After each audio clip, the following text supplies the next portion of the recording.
Sevgili izleyenlerimiz, bu hafta Antalya'dayız. Antalya Yörükler Derneği'nin düzenleyeceği 3. Yörük Türkmen Çalıştayı'nı Kültür Kervanı ekibi olarak sizler için ekranlara taşıyacağız. Sizler de ekranlarınızın başına hoş geldiniz efendim.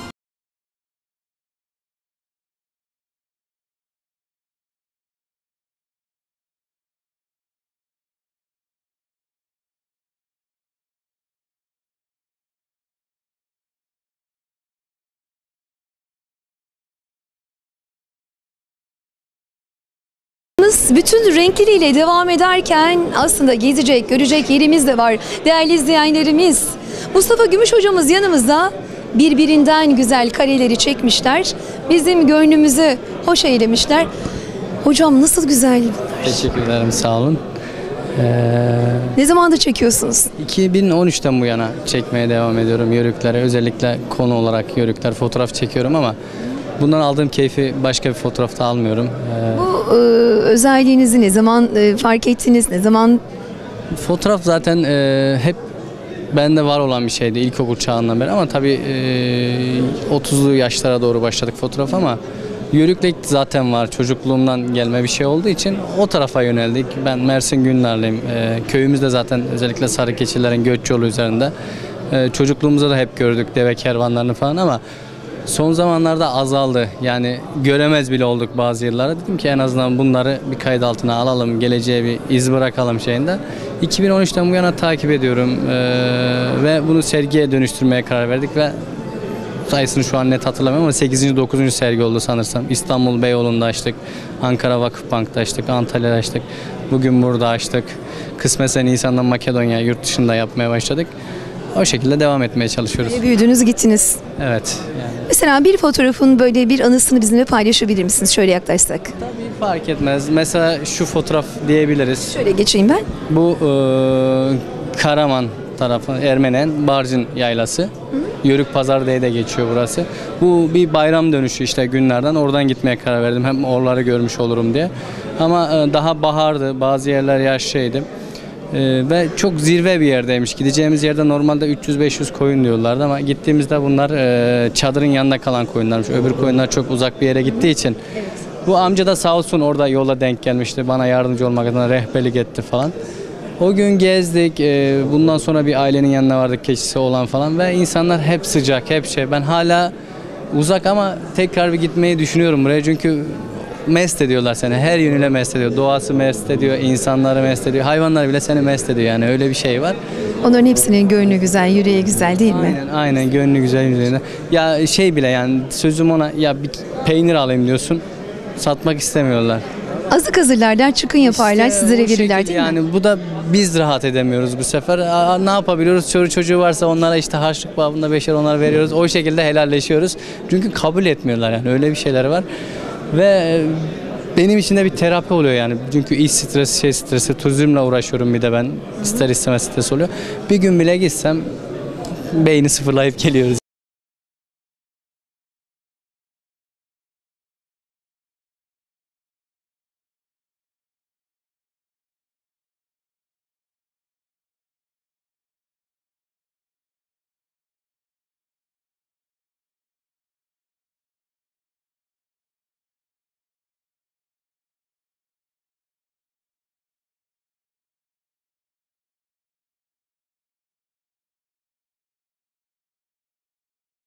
Biz bu hafta 3.'sü düzenlenen Yörük Türkmen Çalıştayı'ndayız.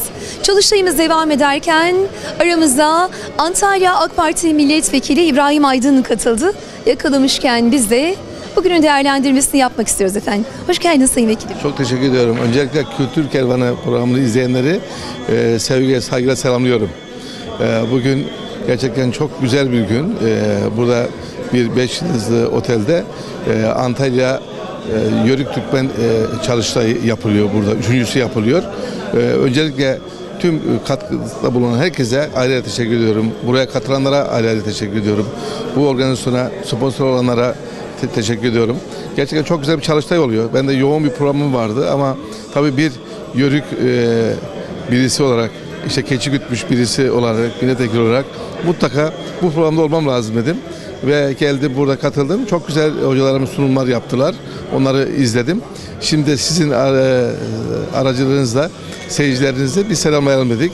Burası çok güzel. İşte sergiler var. Fotoğraf sergileri yapılmış güzel bir şekilde. Diğer sergiler var. İşte bebekler falan yapmışlar. Yörük bebek çocuklar falan onlar. Önemli olan tabii birlik beraberlik içerisinde olmak. Bu birlik ve beraberlik yani Türkmenlerin birlik ve Yörük ve Türkmenlerin birlik ve beraberlik olması demek ülkemizin birlik ve beraberliği demektir. Ve bundan doğan sinerjiyle de tüm insanlığa yani bırak yani bu Anadolu coğrafyasına değil yani Türkmenlerin tüm insanlığa büyük bir katkısı olacağı düşüncesi var bende. Sayın Vekilim, özellikle ben şunu da sormak istiyorum sizlere. Eskilerden günümüze doğru geldiğimizde yörük kültürünü çok daha fazla artık yaşatmaya çalışan ve bu kültüre sahip çıkan devlet büyüklerimiz var. En azından bu kültürü yaşayıp yerleşik düzene geçtikten sonra bunu takip edemeyen ama artık bizim de özümüz var, bunu da çok rahat söyleyebiliyoruz diyenler de var. Bunun için neler söylemek istersiniz? Çünkü şu an devlet de çok sahip çıkıyor bizlere, yörük kültürüne ve artık herkes özgür bir şekilde diyor ki ben yörüğüm. Önceden saklıyordu herkes. Evet, şöyle bir şey, tabii biz yerleşik düzenine 1825'lerde falan geçmiş bir ailenin çocuğu olarak söylüyorum. Biz öncelikle Orta Asya'dan Acıpayam, Tavas, Denizli oraya, daha sonra Adrasan, sonra da Manavgat'ta yerleştik. Orası Tepeköy, Eskadıracılık gibi oraya yerleştik. Ve tabii ki dediğiniz gibi benim ilk çocukluğum yıllarda yörük denince böyle yani çok herkes yörüklüğünü ortaya koymazdı. Mesela ilk üniversiteye gittiğimde Karadeniz Tek'te 1980'lerde işte ben yörüğüm deyince işte Mersin'den gelen arkadaşlar da ya biz de yörüğüz. Baktık ki sınıfın büyük bölümü yörük. Ama tabii işte yörük daha sonraki yıllarda işte bürokraside işte bürokrat olarak çalışanlar, siyasetçilerde de yörük bir moda haline geldi ve gerçekten de yani milletini seven, memleketini, devletini seven, cumhuriyetini seven insanlar hep yörükler olarak ve hepsi tabii yerleşik düzene geçti. En son Sarıgeçili yörükleri var. Onlar yerleşik düzene daha yeni geçiyorlar. Geçmiyor. Hatta onlar da o hale yaşanması lazım. Bir belgesel çekmişti Yüksel Aksu yönetmen. Son geçer yörükler, Sarıgeçili yörükleri diye. Burada Altın Portakal'da ödül almıştı o belgesel. Yani onları da o kültürde yaşatmak lazım. Tabii bizim çocuklarımız da şimdiki yörük deyince ne olduğunu fazla yeni nesil bilmiyor. Bunları, örf adetlerimizi ve kültürümüzü yaşatmamız lazım. Bunları yaşatıp onları öğretmemiz lazım. Bu türlü çalıştaylar da buna büyük katkı sağlıyor. Şimdi yaz boyu bizler işte siyasetçi olarak da bu şenliklere, etkinliklere katılıyoruz. Ve öyle bir oluyor ki aynı günde belki yani aynı hafta sonu 3 yerde şenlik yapılıyor. Ama toy var ama bence bunları daha da böyle birleştirip güçlü bir şekilde yapıp daha iyi tanıtmak lazım. Yani bir yörük göçü işte yaptığın zaman işte develerle beraber göçmek lazım. Her şeyi anlatmak lazım. Yoksa yörük şenliği var diye gidip yörük şenliği var deyip eğer pet şişede kola içeceksek veya Yayık ayrandan içmemiz gerekirken değil mi efendim? yani o kültürü yaşatmayacaksak yani böyle çok hafife alarak yapmamak lazım. Daha güçlü yapmak lazım. Örf adetleri çocuklarımıza anlatmamız lazım. Yani bu şekilde olursa daha da iyi olacak yani. Biz yaz boyu gidiyoruz, katılıyoruz. Sağ olsunlar büyük emek harcıyorlar derneklerimiz. Birlik ve beraber içinde olmamız lazım.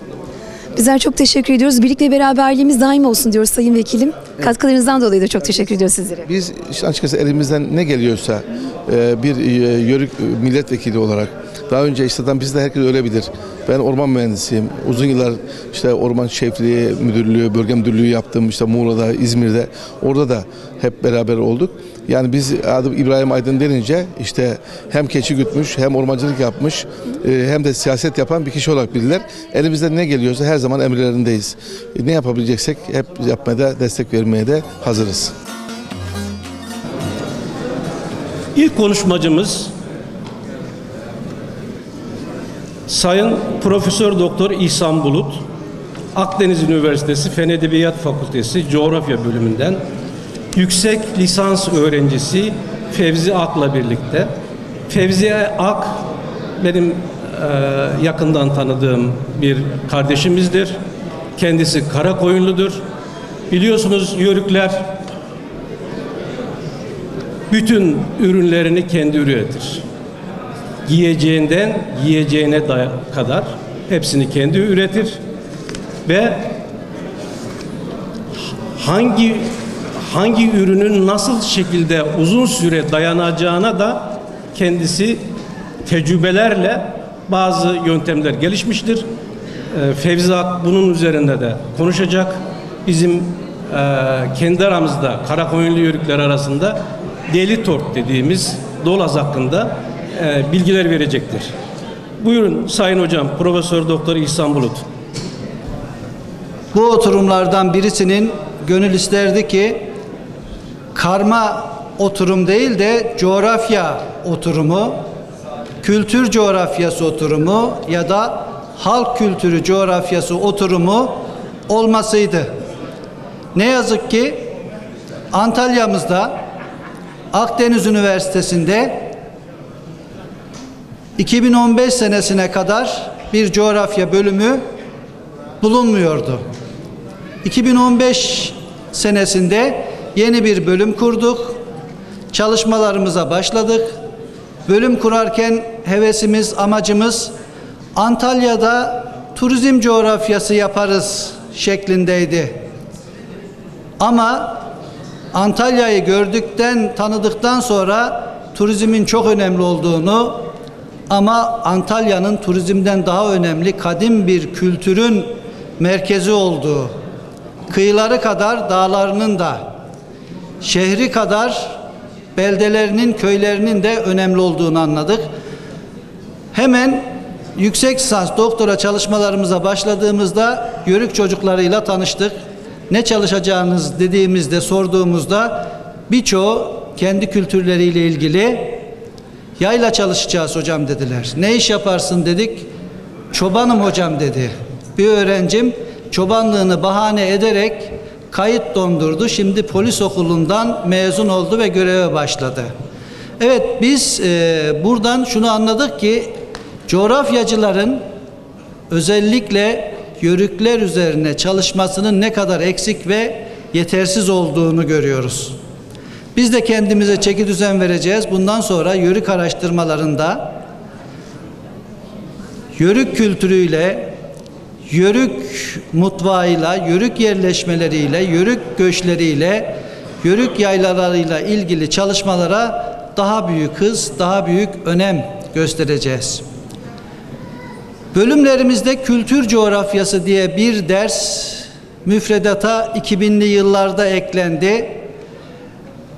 2000 yılında Atatürk Üniversitesi Coğrafya Bölümünde bölüm başkanlığını yaptığım sırada en elzem derslerden birisinin kültür coğrafyası olduğunu fark ettim ve bunu müfredata ekledim. Bana ilk desteği veren Türk Dili bölümünden hocalarım oldu. Zaman zaman öğrencilerine eğer biz derste olamazsak yan sınıfta İhsan Bulut Hoca'nın kültür coğrafyası dersleri varsa bizi beklemeyin, o derse girin şeklinde bizi cesaretlendiren, yüreklendiren hocalarımız da oldu. Bunlardan iki tanesi iki Ulu Çınar Türk Dili'nin yanımızda, başımızda Saim Sakoğlu hocamız, Profesör Doktor Saim Sakoğlu hocamız 1981'den beri elini öpmekten büyük haz duyduğum kıymetli hocamız bizi dinlemek için salonumuzda teşrif ettiler, bizi mahcup ettiler. Huzurlarınızda tekrar tekrar ellerinden öpüyorum. Bir diğer hocamız, Sayın hocamızdan daha geç tanışmış olsak da sevgisiyle, şefkatiyle Türk kültürüne ve folklor araştırmalarına verdiği, Türk insanına verdiği değerle Sayın Profesör Doktor Abdurrahman Küçük hocamız, onlarla birlikte aynı mahvilde, aynı mekanda bilimsel havayı teneffüs etmekten duyduğum hazzı tekrar tekrar huzurlarınızda ifade etmek istiyorum. Saygıyla ellerinden öpüyorum. Katılan tüm Yörük derneklerine katılımlarından dolayı teşekkür ediyorum. Akademik toplantılarda böyle bir ilgi olmaz, göremeyiz. Bazen kürsüler doludur, salonlar boştur. Ama 3 günlük Yörük şöleninde salonu boş bırakmayan değerli dinleyicilerimize de minnet ve şükranlarımı sunuyorum.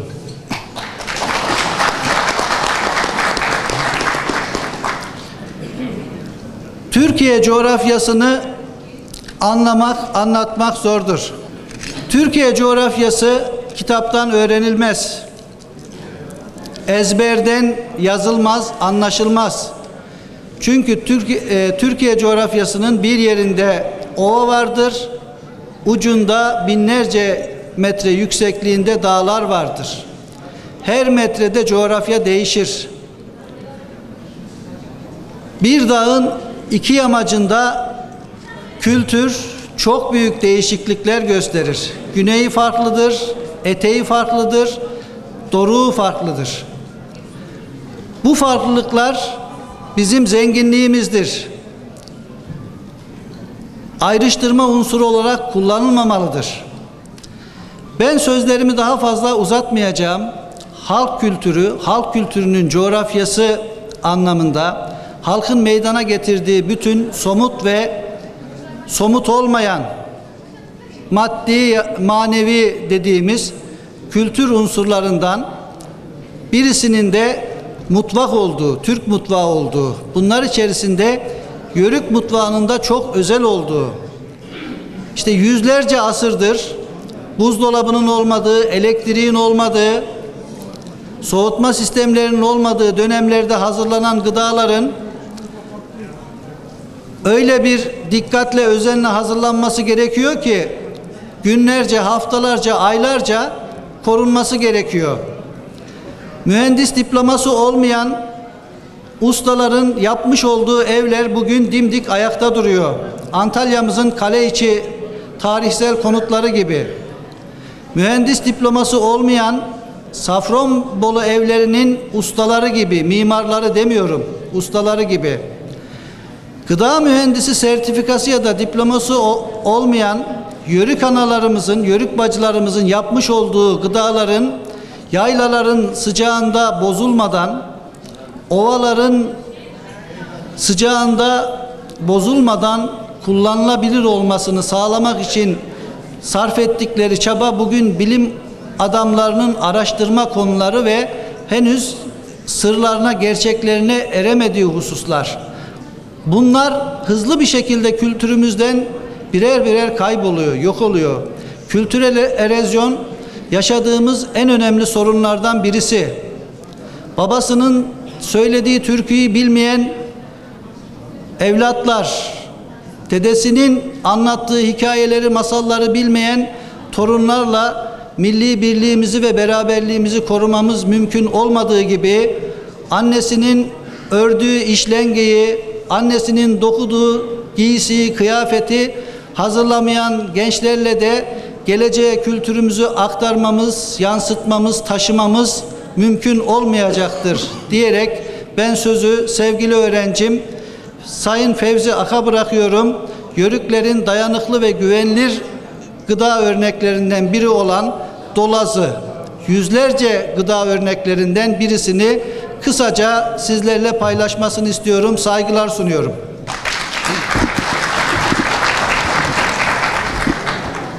Beni buralara getiren değerli hocam Profesör Doktor İhsan Bulut hocama çok teşekkür ediyorum. Böyle bir çalışmayı birlikte planlamıştık. Ben bir Yörük çocuğu olduğum için ve bu çadırda yetiştiğim için bu çalışmanın benim sunmam gerektiğini daha uygun gördüğü için kendilerine sizlerin huzurunda teşekkür ediyorum. Ayrıca bu çalışmanın 3. Yörük Türkmen çalıştayının yapılmasında emeğe geçen herkese, değerli katılımcılara teşekkürlerimi sunuyorum. Yörüklerin dayanıklı ve güvenilir gıda hazırlığına bir örnek olan dolazı seçmekteki amacım, unutulmak üzere olan ve yapımı çok fazla bilinmeyen dolazı tanıtmak, kültürel devamlılık açısından gelenek, göreneklerimizin yaşatılmasını sağlamak ve bu unutulmak üzere olan dolazı tekrar Yörük mutfağına kazandırmaktır. Isparta, Aksu ilçesi sınırları içerisindeki Anamas yaylalarında üretim sırasında gözlemlerle elde edilen bilgiler ve görüşmelerden elde edilen bilgiler ele alınmaktadır. Geleneksel bir ürün olan dolaz, Antalya, Isparta, Mersin, Afyon çevrelerinde peynir suyu ve sütten elde edilen bir gıda maddesidir. Dolaz aslen bu yörelerde yaşayan Yörükler tarafından üretilmekte ve üretimi bilinmektedir. Kendine özgü tat ve aromaya sahip olan dolazın isminin kazanlarda yapılırken çom çayı ile karıştırılarak dolandıra dolandıra yapıldığından gelme ihtimali vardır. Isparta ve Antalya çevresinde yaşayan Karakoyunlu, Hayta, Honamlı, Sarıkeçili, Töngüşlü, Gebizli, Çakal yörüklerinden elde edilen bilgilere göre geçmişte daha çok üretimi yapılan dolazın her geçen gün üretiminin azaldığı dile getirilmiştir. Dolaz, sarı su diye isimlendirilen peynir altı suyunun yaklaşık bir hafta boyunca kaynatılması ile elde edilen bir üründür. Kaynatmanın ilk 2-3 gününde suyun içerisinde beyaz renkte, lor kıvamında katılaşmalar oluşmaya başlar. Kaynatma işlemi devam ettikçe renk koyulaşarak koyu sarı ile kahverengi renklere dönüşmektedir. Kaynatma işlemi genellikle kazanlarda ve odun ateşinde yapılmaktadır. Kazandaki sarı su eksildikçe üzerine tekrar ekleme yapılır. Kaynatmanın son günlerine doğru renk koyulaşmaya başlayınca ve kazandaki su miktarı iyice azalmaya başlayınca kazan ateşten indirilir, soğumaya bırakılır. Soğuduktan sonra suyunu süzmek üzere kese ya da gözenekli çuvala doldurulur. Daha sonra üzerine Yörüklerin saytaş diye tabir ettiği yassı ağır taş konarak içerisindeki suyun süzülmesi sağlanır. Suyu süzüldükten sonra herhangi bir kap içerisine ya da deri içerisine basılır. Deriye basma işlemi daha çok tercih edilir çünkü deri gözleneklerinden süzme işlemi gerçekleşmektedir. Evet, burada plastik bidona basılmış bir dolaz örneğini görmekteyiz. Tüketileceği zaman biraz çıkartılır, tavada eritilen tereyağı içerisine dökülür. Kısık ateşte biraz pişirildikten sonra çok az su eklenir, biraz daha pişirildikten sonra tüketime hazır hale getirilmiş olur. Yapılan bu gıdaya tort, horç, dortu, tortu, deli dolaz, sarıkeş gibi değişik isimler de verilmektedir. Yine burada baktığımız zaman Isparta'nın Eğirdir ilçesine bağlı Bağcık köyünde bir eve misafir olduğumuz zaman önümüze getirmişlerdi bunu. Oradaki teyzeye sorduğum zaman bunun ismi ne diye, dortu yavrum demişti. Dortu yani tort, tortulanmaktan geliyor. Uzun süre kazanlarda kaynatıldığı için onun içerisinde bu sarı su tortulanıyor. Ona da tort adını veriyoruz aslında. Bir de süt ile yapılan süt dolazı ya da akıllı dolaz denen dolaz vardır. Bu dolazın yapımında koyun, keçi, inek sütü kullanılır. Kazana doldurulan süt kaynatılmaya başlanır. Tam kaynamak üzereyken içerisine biraz deli dolaz eklenir. Eğer elde deli dolaz yoksa yoğurt eklenir ve süt kestirilir. Kesilmiş bir şekilde rengini kaybedinceye kadar karıştırılır. Daha sonra içerisine un eklenir ve katılaşına kadar karıştırılır. Un helvası kıvamına gelen dolaz içerisine tereyağı eklenip kızartılır. Kızarmayan kısmı çom çayı ile çevrilir, tekrar tereyağı eklenip kızartılır. Tamamına yakını kızarmaya başladığında ateşten indirilir ve soğuması için bir gün kazanda bekletilir. Daha sonra deriye iyice sıkıştırılarak serin bir yerde muhafaza edilir. Ayrıca sadece deriye değil, günümüzde bunu plastik bidonlara basma işlemini daha çok kullanmaktalar. Genellikle kışlık olarak tüketilen dolaz Temmuz-Ağustos aylarında yapılır. 2-3 ay deride bekletildikten sonra tüketimine başlanır. Kış boyunca ve ilkbahar mevsimine kadar sürekli bu dolazdan günlük olarak tüketilir. Yeneceği zaman deriden bir miktar çıkartılan dolaz tekrar tereyağı ile kızartılır. İçerisine biraz su eklenir. Suyunu çekmeye başlayınca da ateşten indirilir. Tüketimine hazır hale getirilmiş olur. Dolaz ve tortun yapımında kullanılan malzemeler farklı olsa da her iki ürünümüze Dolaz diye isimlendirildiği görülmektedir. Sonuç olarak bakacak olursak, Yörüklerin yaşamında önemli bir yeri olan Dolaz'ın günümüzde yapımının emek gerektirmesi, küçükbaş hayvan sayısının azalması ve hayvancılık yapan kişi sayısının azalmasına bağlı olarak üretimi son derece azalmıştır. Yöresel bir gıda olmasından dolayı pek bilinen bir ürün değildir. Bu ürünleri en iyi bilen, kendi ihtiyaçlarını karşılamak üzere üreten Yörüklerdir. Köylerde yaşayan, tarımla birlikte hayvancılık faaliyetlerini de sürdüren yerleşik yaşamdaki köylülere de bu ürün tanıtılarak üretimi yaygınlaştırılabilir. Gelenek ve göreneklerimizin unutulmaması açısından Dolaz ve tort yapımının tanıtılması, hatta festivaller, fuarlar aracılığıyla halka sunulması kültürel devamlılık açısından önem taşımaktadır. Şimdi Dolaz yapımı ile ilgili kısa bir videodan sonra konuşmalarımızı sonlandırmak istiyorum.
Beni dinlediğiniz için hepinize teşekkür ederim.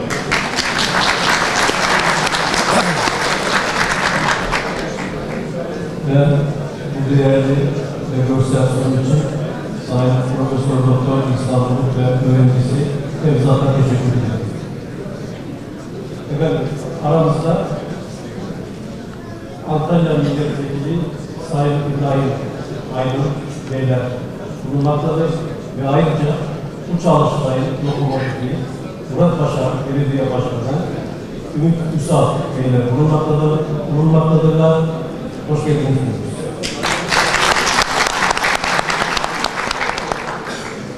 Efendim, şairler o kadar sözüm vardı, boğazıma kadar doluydu ama bir tanesini söyleyemem. Ben de bir büyük çocuğu olarak bir tanesini söyleyemediğim için aralara böyle fırsat olmuşken sıkıştıracağım. Bir önceki oturumda çobancılıktan bahsettik, bir katkı olsun diye söylüyorum. Bizde yaylaya çıktık. Yaylada yeşil otlar biter, sürüler bitiriyor ve daha uzak yerlere koyuyorlar. Buna daha boynu daha kaldırmak nedeniyle karşıladık. Bunun için 10 gün sürdü azlıklar aldık. Ve çobanın ihtiyacı 4 yufka, ekmek bir dürüm olacak şekilde. Yani bir öğüne 3 dürüm olarak hazırlanıyor. Bunlar da dağarcıklarda saklanıyor. Çünkü dağarcık hem yufka ekmeği yumuşak tutar, hem de küflenmesini değil. Onun için dağarcık. Bir de şunu eklemek istiyorum. Çoban genelde 2 tane. Bir tanesi çevre olur. Yani çoban yardımcısı. Biz çoban yardımcısına çevre ederiz. Ve yaylaya çıktığı zaman sürüler değişik terminoloji altında isimlendirilen ilişkiler var. Mesela bunlardan bir tanesi oda. Oda kelimesi burada geçiyor. Oda. Bir Can Hoca'yı görüyorum. Odaşık kelimesi kullanılıyor. Yani odaşık ne demek? 2 sürü var. 4 tane sürü var. Yan yana akşamları beraber yapıyorlar. Çobanlar yardımlaşıyorlar. Sürüler karışık değil. Çobanlar yardımlaşıyorlar. Ancak çobanlar işlerini yapıyorlar. Kimisi pazara gidiyor, kimisi odunu getiriyor, kimisi yemeğe yapıyor. Ve bu şekilde bir yardımlaşma var.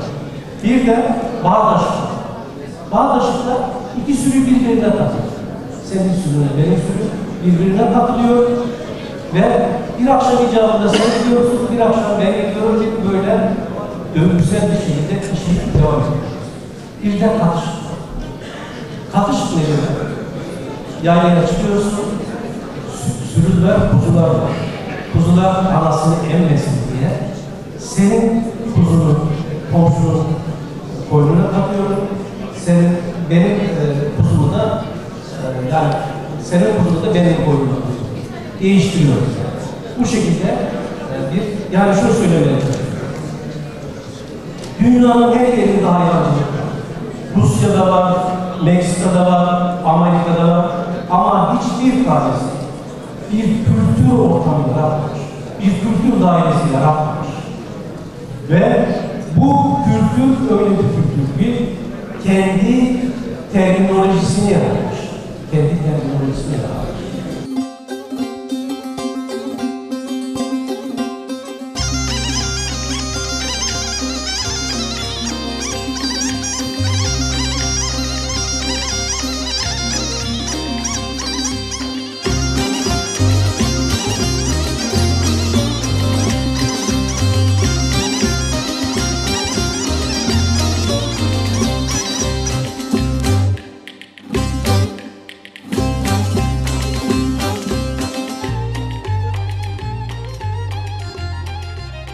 Çalıştayımız devam ederken ara ara bizler de yakaladığımız çok değerli konuklarımızla aslında kültür elçilerine mikrofon uzatmaya çalışıyoruz sevgili izleyenlerimiz. Şimdi yanımızda anestezi uzmanı Doktor Günbey Güler hanımefendi var. Çok da değerli bir işe imza atıyorlar. O anlatacak şimdi. Hoş geldiniz efendim.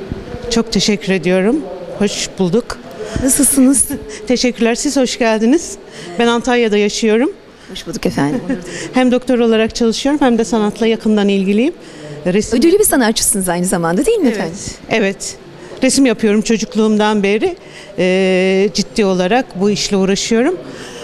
Son 8-10 yıldır da keçe resim yapıyorum resimle birlikte. Modern resmi bizim geleneksel sanatlarımızdan olan keçe ile birleştirip yeniden yorumlayarak unutulmamasını sağlamaya çalışıyorum. Aslında farklı bir sentezde kültüre de hizmet etmiş oluyorsunuz. Bunlar da çok önemli.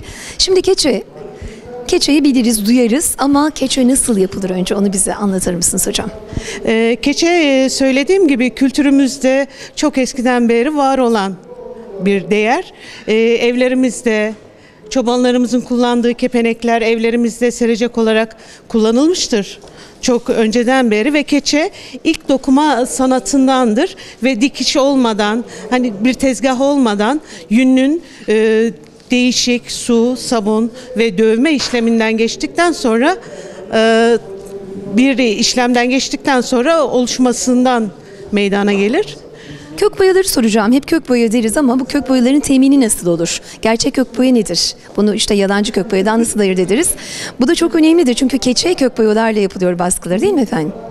Şimdi keçe hem kök boyadan yapılıyor hem de üretilen kimyasal boyalardan ve pigmentlerden yapılıyor. Kök boya bitkisel kökenlidir ve sağlığa zararlı değildir. Biz şimdi bu yünleri boyanmış olarak alıyoruz. Yünlerle birlikte resmi oluşturuyorum. Sonra bu yün, su, sabun ve dövme işleminden geçerek keçe ve resim birlikte oluşuyor. Yani üzerine baskı yok, boya yok ve hiçbir işte kök boya, bunlar kaliteli boyalar, akma yok. Öyle olsa işlemden geçirirken birbirine karışır renkler. Öyle bir durum oluşmaması için En büyük özelliği de uzun yıllar dayanması değil mi Sayın Hocam? Evet, keçe aslında organik bir madde. Uzun yıllar dayanır ama Güvesi var mıdır? Güve olur mu bunlarda? Güvedi o aklıma geldi ben hiç. ya maalesef bunu çok büyük hani keçe konusunda otör olan insanlar, ustalar da söyler.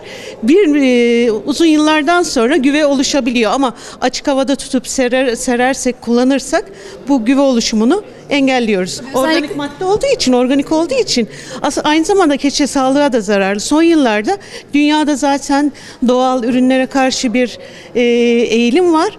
Keçeye karşı da eğilim var. Yalıtım maddesi olarak kullanılıyor. Mesela çobanlar kullanıyor kepenek olarak. Halbuki şimdi daha hafif giyecekler var. Onları kullanmıyorlar. Çünkü böcekler gelmiyor. Akrep gelmiyor keçeye ve kışın sıcak, yazın da serin tutuyor. Birçok özelliği var.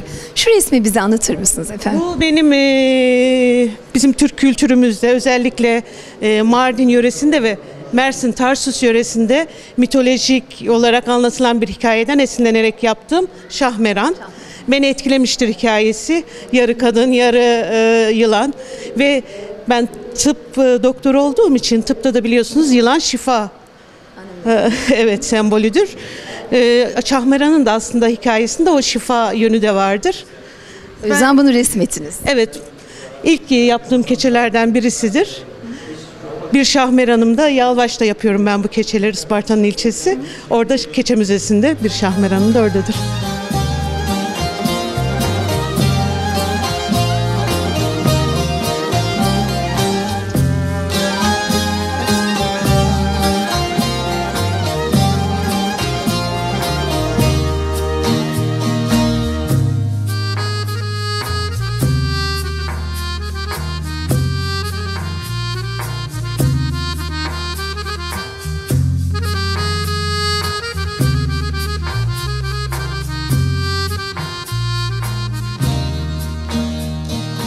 Herkese merhaba, hepiniz hoş geldiniz. İsmim Ahmet Kürşat Ersöz, Akdeniz Üniversitesi Hukuk Fakültesi İdare Hukuku Anabilim Dalı öğretim üyesiyim. Burada sizlerle bir arada olmaktan ayrıca onur ve kıvanç duyuyorum. Umarım aktarmış olduğumuz bilgiler sizlere faydalı olur, istifadeli olur. Tabii ben hukuk konuşacağım. Bu zamana kadar anlatılan şeyler hep antropolojik, sosyolojik veyahut da Yörüklerin kendi konar göçer hayatlarıyla daha ilgili olan, daha hayatın içinde olan şeyler. Ancak tabii şu da inkar edilemez bir gerçeklik. Hukuk hayatın içerisinde, hukuk en reel olan bir hadise, en reel olan bir olgu. O anlamda ben de izin verdiği ölçüde, zamanımın bize müsaade ettiği ölçüde sizlerin faydasına olabilecek bilgileri aktarmaya gayret göstereceğim. Tabii burada konar göçerlerin bütün hukuki sorunlarını veya bütün hukuki problemlerini anlatma ihtimalimiz mahdut süreler içerisinde mümkün değil, fiilen mümkün değil.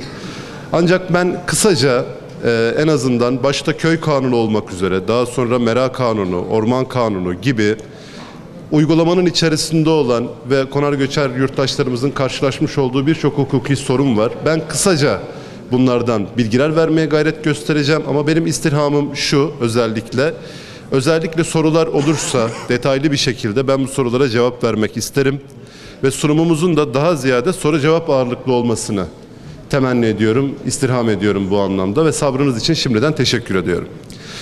İlk olarak şunu ifade etmek gerekir. Türkiye'de kırsal kesimi en çok ilgilendiren yasa 442 sayılı ve 1924 tarihli Köy Kanunu'dur. Köy Kanunu'nun en önemli özelliği değerli katılımcılar, Türkiye'nin tamamen günümüz moda tabiriyle yerli ve milli olan en önemli ve tek yasasıdır. Malumunuz biz hukuk sistemimizi Batı ülkelerinden iktibas ettik. Batı ülkelerinden tercüme yoluyla aldık. Başta medeni kanunumuz olmak üzere ceza kanunumuz, ticaret kanunumuz vesaire. Ancak Köy Kanunu'nun en önemli özelliği, en önemli ayrıcı tarafı veya alameti farikası dediğimiz husus, Türk örf ve adetlerine göre hazırlanan bir kanun olmasıdır. Organları, oluşumu, yapısı, seçimi vesaire bütün hususları tamamen Türk adetlerine göre, tamamen Türk yapısına göre şekillendirilmiştir. Muhtar, ihtiyar heyeti, köy derneği, imece, salma, köy kurucuları, bekçilik sistemi vesaire gibi bütün hususlar tamamen kendi geleneklerimize ve örf adetlerimize göre şekillendirilmiştir. Türkiye'de köy yasası ile ilgili olarak tabii şöyle de bir durum var. Bu hani anlattığımız taraf işin biraz sistematik tarafı. Tarihi 1924 ve 1924 Türkiye'si ağırlıklı olarak kırsalda yaşayan, nüfus kesiminin büyük çoğunluğunun köylerde istihdam olduğu, köylerde hayatını idame ettirdiği, çok az bir kesimin şehirlerde yaşadığı bir dünyada hazırlanmış olan bir kanun. Ancak şu anda en güncel olan tartışmalardan bir tanesi köy kanunun artık Türkiye'deki köysel ihtiyaçlara cevap verip veremediği konusundadır. Yani artık köy tüzel kişilikleri gerçekten kamusal ihtiyaçların temininde, tatmininde vatandaşların ihtiyaçlarına cevap veriyor mu, vermiyor mu tartışması öncelikli olarak karşımıza çıkmış olmakta. Burada en önemli problemlerden bir tanesi özellikle muhtar ve ihtiyar heyeti üyelerinin tamamen halk tarafından belirlenmesi ve ihtiyar heyetinin içerisinde atanmış üyelerinde köy imamı ve köy öğretmeninde doğal olarak bulunması, ancak görevlerinin denetlenmesi noktasında mülki idare amirinin denetimine tabi olması hususiyetidir. Bunu burada özellikle altını çizerek ifade etmek istiyorum. Bir diğer sorun, bir diğer önemli problem kaynaklarından veya başlıklarından bir tanesi ise malumunuz burada Sayın Murat Paşa Belediye Başkanımızı da görüyorum. O eminim bizlerden daha iyi bilecektir. Kendisine de teşekkür ediyorum iştiraki için. Malumunuz 2014 yılında çıkan 6360 sayılı Büyükşehir Belediye Yasası'nda değişiklik yapan kanun. Bu kanunun özellikle hani kırsalı ilgilendiren tarafı büyükşehir sınırları içerisinde kalan yerlerde köy tüzel kişiliklerinin varlıklarına son verilmesidir. Malumunuz yasayla beraber Büyükşehir Belediyesi, yani Türkiye'de 30 tane vilayetin içerisinde kalan alanlarda, yani Antalya gibi, İzmir gibi, Van gibi, Urfa gibi, Konya gibi belki birçok ülkeden büyük olan kentlerde köy tüzel kişiliklerinin yapısına son verildi ve hepsi birden mahalleye dönüştürüldü. Tabii bu kanun üzerinde bu değişikliği yapmak, kanun üzerinde bu değişikliği gerçekleştirmek hakikaten çok kolay, ama uygulamaya döndüğü zaman, iş icraata döndüğü zaman çok büyük problemlerle, sorunsallarla karşılaşıldı. En önemli problemlerden bir tanesi köyde yaşayan, yaylada yaşayan, merada yaşayan veya ana geçim kaynağı tarımsal veya hayvansal imkanlar olan, ekonomik kaynaklar olan kişilerin günlük hayatını Büyükşehir Belediye Yasası'yla veya büyükşehirde sınırları içerisinde yaşayan, merkezde yaşayan insanın kamusal ihtiyaçlarıyla köyde yaşayan insanların kamusal ihtiyaçlarını mukayese etme bakımından çok büyük problemler, çok büyük sorunlar karşımıza çıkmış oldu. Ancak zaman içerisinde hani meşhur Türk atasözü çerçevesinde göç yolda düzelir mantığıyla 4 yılda sorunlar çözülmeye çalışılıyor. Ama şu anda tabii ki tamamıyla çözülebilmiş, halledilebilmiş durumda değil. Bunlarla ilgili olarak da sorular gelirse cevaplamaktan aynı şekilde onur duyarım değerli katılımcılar. Büyükşehir Yasası'nda gerçekleştirilen değişikliklerin en önemli özelliği dedik, köy tüzel kişiliklerinin kaldırılmış olması, hepsinin birlikte mahalleye dönüştürülmüş olması gerçeğidir. Bir diğer önemli başlık, özür diliyorum biraz böyle atlaya atlaya gideceğim, başlık başlık belirteceğim, ufuk açmak için sorularla zenginleşsin diye söylüyorum. Bu anlamda yeknesaklık olması açısından da önemli. Bir diğer önemli problem kaynakları veya önemli başlıklardan bir tanesi de Orman Kanunu'ndan kaynaklanan uyuşmazlıklar. Özellikle orman arazisi içerisinde olan taşınmazlar veya orman arazisinin daimi bir şekilde kullanılmaya çalışılması veya bunlardan gelir elde edilmesi imkanları ile ilgili düzenlemenin nasıl olduğu hususiyetidir. Şimdi malumunuz anayasamızın 169. maddesine göre ormanlar devletin hüküm ve tasarrufu altında olan taşınmazlardır. Ormanlar kamunun mülkiyetindedir. İkinci husus, ormanlarla ilgili olan emir ve yasaklar, ormanlarla ilgili olan emredici hükümler Anayasanın 169. ve 168. maddesine paralel olarak çıkartılan Orman Kanunu ve yine Orman Kanunu'na uygun olarak çıkartılan düzenleyici işlemler, yani yönetmeliklerle tanzim edilmektedir. Şimdi ormanlarla ilgili olarak karşımıza başta en önemli çıkan problemlerden bir tanesi, özellikle Antalya'da bu sorun maalesef çok fazla. Yani üzerinde tapu bulunan, üzerinde tescil bulunan, özel mülkiyete tahsis edilmiş, verilmiş olan bir taşınmazla ilgili olarak aradan belirli bir süre geçtikten sonra Orman İdaresi tarafından açılan tapu iptali ve tescil davalarıdır. Yani burası her ne kadar özel mülkiyete verilmiş olsa da özünde orman arazisidir. Bundan dolayı biz bu tapunun iptali için dava açıyoruz ve bunun iptalini talep ediyoruz diye Orman İdaresi'nden tarafından açılmış birçok dava örneği var. Özellikle Antalya ölçeğinde sıkça karşılaşılan durumlardan bir tanesi. İkinci husus, orman arazisi niteliğinde olmasına rağmen, yani halk arasında bilinen adıyla 2B bölgesi olarak bilinen taşınmazlar var. Yani esasında özünde orman arazisi ama uzun süredir, kadimden beri veya belirli bir süreden beri özel kişiler tarafından kullanılan ve orman vasfını kaybetmiş olan taşınmazların varlığı sorunsalıdır. Üçüncü husus, yine Orman Kanunu kapsamında karşımıza çıkan üçüncü başlıklardan bir tanesi de orman arazisi üzerinde özel kişilerin, yani bizim çalıştayımızla daha ilgili olması açısından söylüyorum, konar göçerlerin orman arazisinden ne ölçüde faydalanabileceği, örneğin hayvan otlatmasına müsaade edilip edilmeyeceği, örneğin mera veya yaylı olarak kullanılıp kullanılmayacağı, örneğin orman içerisinde bulunan bir mecradan, bir su kaynağından istifade edip edemeyeceği gibi birçok problem vardır.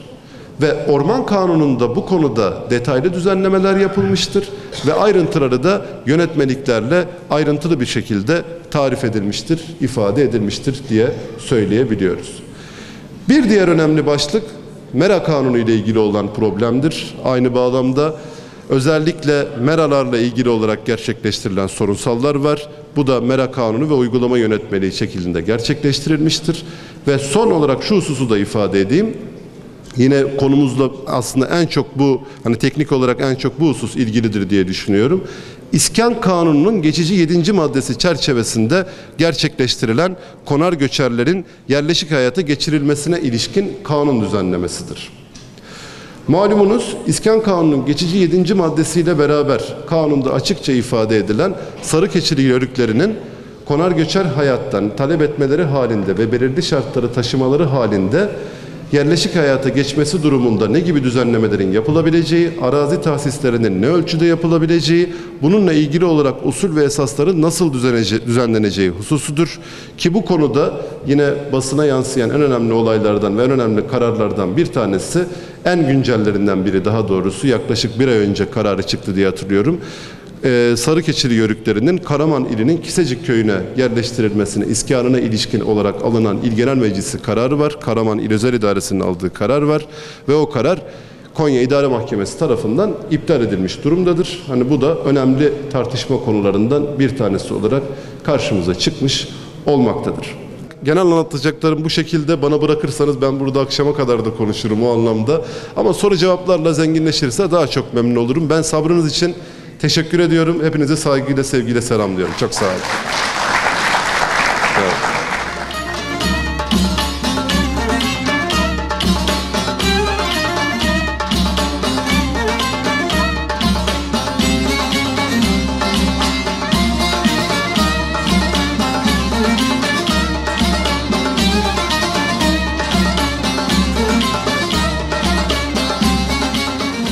Sevgili izleyenlerimiz, çalıştayımız devam ederken bizler de biraz soluklanalım dedik.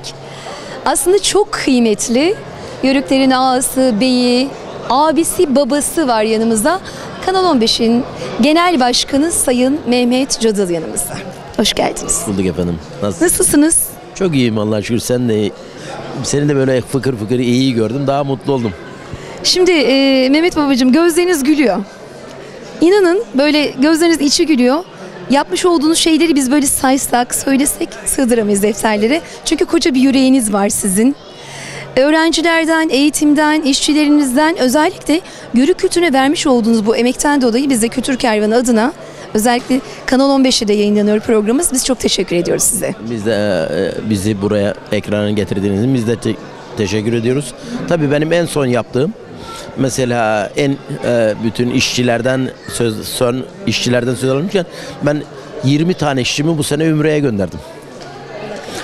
Onlar hayal edemeyeceği, orada göremeyeceği onu bildim. Biliyorsun bundan önce zaten 150 tane Konya, 300 işçi Çanakkale.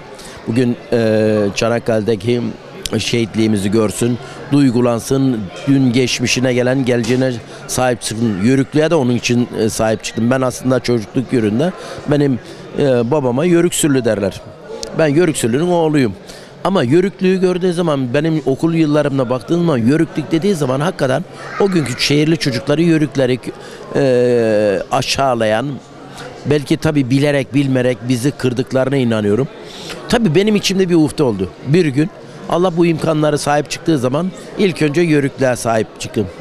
Bu sene Burdur Aziye Yörük Beyliği'ni 17.sini yaptık. İnşallah nasip olursa hep beraber gelecek sene 18'ini yaparız diye düşünüyorum. Neden? Burdur'un Aziye Köyü, Burdur'un folklorda hakikaten 7'den 70'e, 7 yaşıyla 70 yaşını verdik.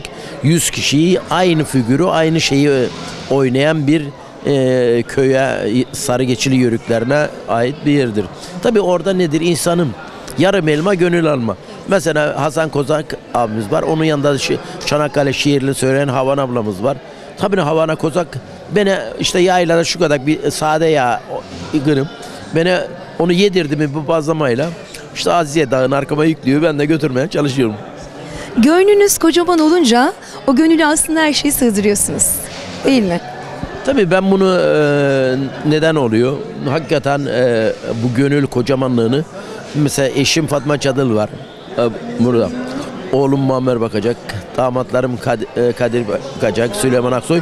Biz bir aileyiz.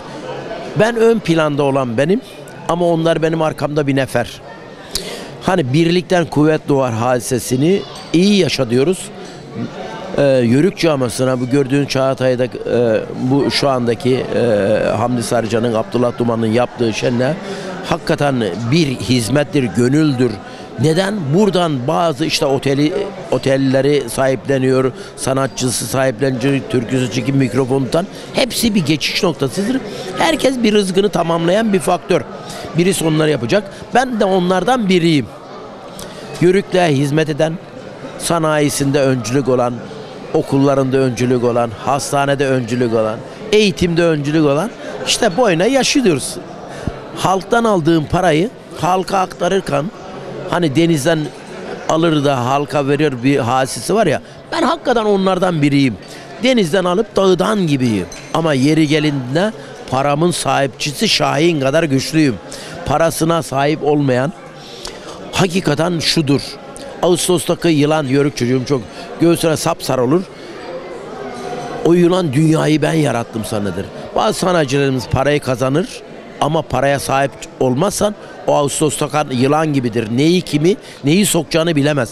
Para hakikaten öyle bir şeydir. Paraya sahip olmasını, yeri geldiğinde yerinde harcamasını bilirsen para en güzel bir hükmeden araç haline gelir. Biz de onlardan birini yapıyoruz. Şimdi o kadar az ki bunu yapan, geçmişini unutup geleceğini farklı şekilde yaşayanlar çok fazla. Biz sizin bu yönünüzü çok iyi biliyoruz ve bizzat yaşıyoruz zaten. Onun için biz size çok teşekkür ediyoruz. Biz de teşekkür ederiz. Buradan son olarak neler söylemek istersiniz? Tabii bizi izleyen seyircilere çok çalışmayı, tutumlu olmayı, kazandığı parayı yeri geldiğinde yerinde harcamayı, burada da Yörük Çağatay'ında Yörüklüğe sahip çıksınlar. Hakikaten biz birlikten kuvvet doğan, lafla değil de icraatla yaşatmasını diliyorum. Herkese büyük saygıyı, küçük saygıyı, büyük sevgiyi unutmasın ki işte birlik beraberlik olalım. Şu andaki Artvin'deki 7 tane şehidimizin olduğunu, hepsine Allah'tan rahmet eylesin. Tabii biz bunları düşünerekten bizim devleti olmayan bir millet olmayalım. Rusya, Suriye gibi biz ya ölmeliyiz ya da devletimize sahip çıkmalıyız diyorum. Herkesi sevgi, saygıyla buradan selamlıyorum. Değerli izleyenlerimiz, çok güzel bir noktaya değindi Sayın Mehmet Çadıl. İçimizde, işimizde büyürken içimizde küçülmeyi öğrenirsek koca dev oluruz. Biz çok teşekkür ediyoruz kendilerine. Şimdi çalıştaya hemen dönelim bakalım neler oluyor orada efendim. Bizim Karakoyunlarda bir söz vardır. Koyunun kötüsü kürnekten, adamın kötüsü dernekten kadar derler. Bu müthiş bir sözdür. Ya Koyunun kötüsü kürnekten, adamın kötüsü dernekten. Bu yeni bir söz değil bu. Daha bizim Türkistan'dan beri getirdiğimiz bir söz. Yani bir insan diyor ki bir insan kendi yazarını, kendi kaderini kendi yazmalı. Yani diyor ki senin kaderin yazılırken başkasının kalemi tutmasına izin verme. Ve dernekler, sivil toplum kuruluşları hakkında Sayın araştırmacı yazar Kudret Harmande Bey bilgi verecekler. Kendisini tanıdığım kadarıyla bu işe gönül vermiş. Sadece bu dernek işleri değil, aynı zamanda yörük kültürü için hakikaten can atan bir arkadaşımız. Buyurun Sayın Harmande. Teşekkür ederim. Şimdi bendeniz Türkiye'de sivil toplum kuruluşlarının tarihi gelişim ve sorunları hakkında bir konuşma yapacağım. Ancak çok uzatmak istemiyorum. Neden çok uzatmak istemiyorum? Çünkü epey de sıkıldınız. Şimdi bilindiği üzere demokratik toplumlarda tüm ihtiyaçları devlet tek başına karşılayamaz. Bu nedenle insanlar bir araya gelerek dernek, vakıf ve sendikalar kurarlar. Bunlara sivil toplum kuruluşları denir. Sivil toplum kuruluşları toplumun birlik, beraberliği ve yardımlaşmasında önemli rol oynar. Toplumun farklı kesimleri yardım etme, yardım alma amacıyla bir araya gelerek birlik ve beraberlik örneği sergilerler. En önemlisi de STK'lar vatandaşlık kültürünün kazanılmasına etkin rol oynarlar. Bugün ülkemizde 112.028'i dernek olmak üzere vakıf, sendika, parti ve düşünce kuruluşları ile toplam 126.730 sivil toplum kuruluşu mevcuttur. Bu rakam ülkemizin nüfusuna bakılınca yeterli midir? Hayır, yeterli değildir. Nedenine gelince Hindistan'da 2010 yılı verilerine göre toplam STK sayısı 3.300.000. 2012 yılı verilerine göre İngiltere'de 900.000, Almanya'da 580.298, 2015 verilerine göre Amerika Birleşik Devletleri'nde 1.532.550, Fransa'da 1.350.000 sivil toplum kuruluşu mevcuttur. Ancak buna karşın ülkemizde STK'lar her gün artmakta ve etkinliklerini arttırmaktadırlar. Şimdi Türklerde STK'ların tarihçesi konusunda kısaca bir şeyim olacak. Binlerce yıllık geçmişi olan Türk milleti sanıldığı gibi göçebe bir millet olmayıp göç eden ve yeni uygarlıklar kuran bir millettir. Türkler gittikleri ve kendilerine vatan edindikleri bütün ülkelerde sosyal dayanışmanın ve yardımlaşmanın gereği olarak vakıflar tesis etmişler. Toplumsal dayanışma ve yardımlaşma konusunda diğer uluslara örnek olmuşlardır. Türklerin vakıf geleneği çoğu insanın bildiği gibi İslamiyetle başlamamıştır arkadaşlar. İslamiyet'ten önce, İslam dinine tanışmadan önce Asya'nın içlerinde atalarımız tarafından çeşitli sosyal hizmet tesisleri kurulmuş ve geliştirilmiştir. Özellikle Hunlar, Uygurlar, İlek Hanlığı yani Karahanlığı, Gazne Sultanlığı gibi Türk devletleri vakıflar konusunda özel kanunlar dahi çıkarmışlardır. İslam ile tanışma sonrasında Selçuklu İmparatorluğu ve Ardalı devletlerin vakıflar konusunda çok daha organize bir şekilde hareket ettikleri, bu devletler zamanında sadece vakıflar değil, meslek odalarının da kurulduğunu görmekteyiz. Kayıtlara göre Anadolu'da kurulan ilk vakıf 1048 tarihlidir. Anadolu Selçuklu Devleti'nin parçalanması sonrasında Anadolu'da kurulan beyliklerin vakıf ve oda teşkilatlanmalarına büyük önem verdikleri, günümüze kadar ulaşan han, hamam, kervansaray, bimarhane, darüşşifa, değirmen gibi yapılarla anlamaktayız. Özellikle Ahi Evran Şeyh Nasreddin Mahmud el-Hoyi'nin kurduğu Ahyan-ı Rum ile eşi Fatma Bacı'nın kurduğu Bacıyan Rum adlı Anadolu'da kurulan ilk meslek odaları sadece meslek birlikteliğini sağlamamış, vatan savunmasında da ciddi anlamda yer almışlardır. Horasan erenleri dediğimiz ve Hazreti Piri Türkistan Hacı Ahmet Yesevi'nin talebeleri olan gezgin Türk dervişleri de gittikleri her yerde kurdukları değirmen, aşevi gibi hayır kurumları ile Anadolu ve Trakya'da bir nevi o günün sivil toplum kuruluşları olarak hizmet görmüşler, fetih ve gazalarda yerel halkı örgütlemişlerdir. Bizim Cumhuriyetimizin üzerine kurulduğu Osmanlı Devleti de ilk zamanlarından itibaren vakıf ve meslek odalarının teşkilatlanmasına önem vermiş. Sadece halka hizmet anlamında değil, fetihlerle de bu kuruluşlardan yararlanmıştır.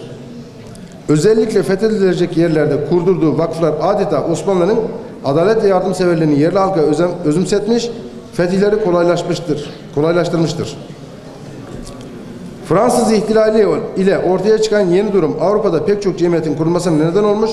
Haliyle bu durum Osmanlı Devleti'ne de sirayet etmiştir.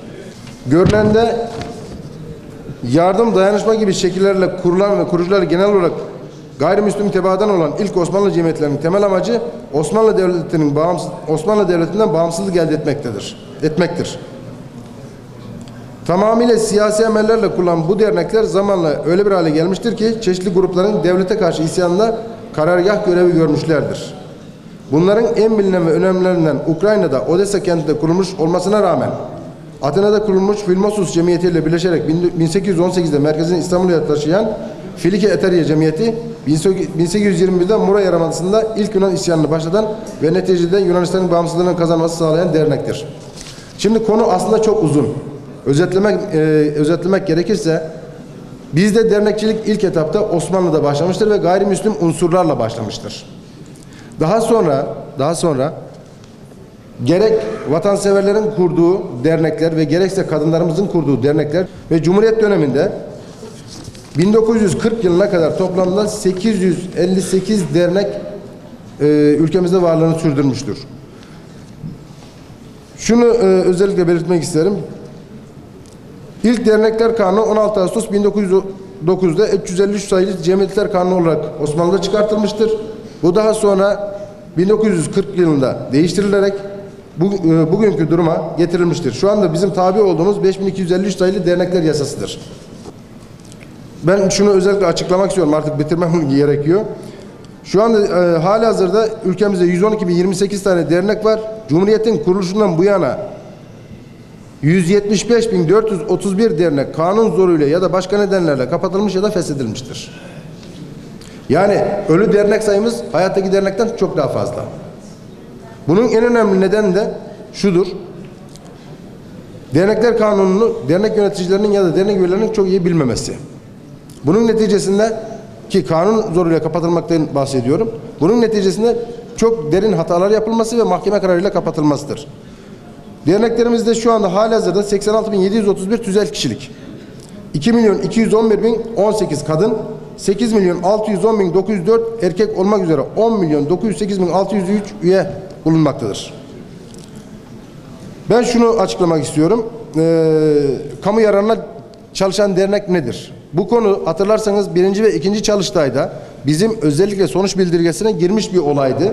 Fakat araştırmayı yapınca aslında bizim o kadar basit gibi gördüğümüz konunun çok derin siyasi ve hukuki neticeleri olduğunu gördük. Şimdi topluma hiçbir menfaat ya da karşılık beklemeden devletin asli sosyal görevlerini yerine getirmede devlet ve halk yararına çalışan derneklere kamu yararına çalışan dernekler denilir.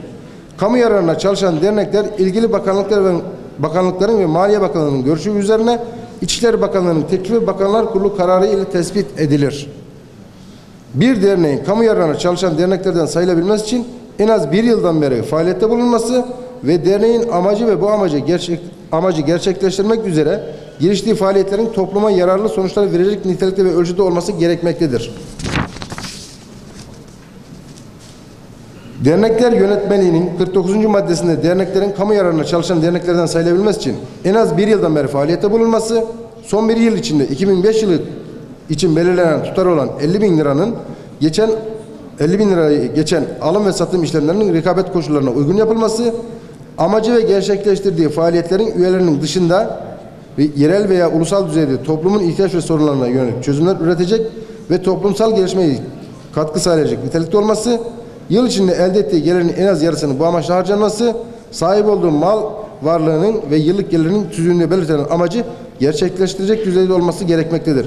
Fakat sevgili katılımcılar, şöyle bir söz konusu. 5253 sayılı yasa ve bunun uygulama yönetmeliğinde bir derneğin kamu yararına çalışan dernek olarak kabul edilebilmesi için ülke çapında teşkilatlanması şartı var. Şu anda mesela diyelim ki bu kamu yararına çalışan dernek Türk Kızılay Cemiyeti, Yeşilay Cemiyeti, ondan sonra buna benzer Kanser Vakfı, ya Kanser Cemiyeti, özür diliyorum, düzeltiyorum, Kanser Derneği gibi dernekler Türkiye çapında örgütlendikleri için ki %51 şeyi var. Bundan dolayı kamu yararına çalışan dernekler statüsündeler. Bizim Yörük Türkmen derneklerinin bu konumda olabilmesi için bir üst çatı oluşturmak zorundalar. Öyle de bir sıkıntı var. Şimdi bazı konular var.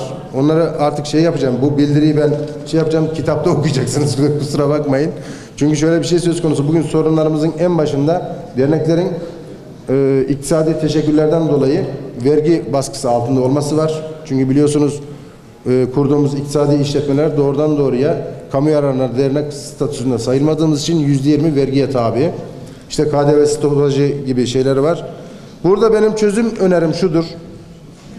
11 Temmuz 1972 tarihli 1606 sayılı bazı dernek ve kurumların bazı vergilerden, bütün harç ve resimlerden muaf tutulmasına ilişkin kanun hükümlerinde yapılacak değişikliklerle eğitim, bilim, sosyal yardım ve kültür derneklerine ayrıcalık tanınması vergi usul kanunlarında yapılacak düzenlemelerle bizi rahatlatacaktır.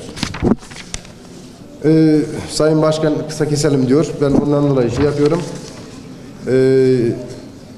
Bu bilgiler çok değerli. Bundan evet. eminim çünkü derneklerle ilgili bilgiler. Bunların hayatta karşılaşacağı hukuksal sorunlarla ilgili bilgiler.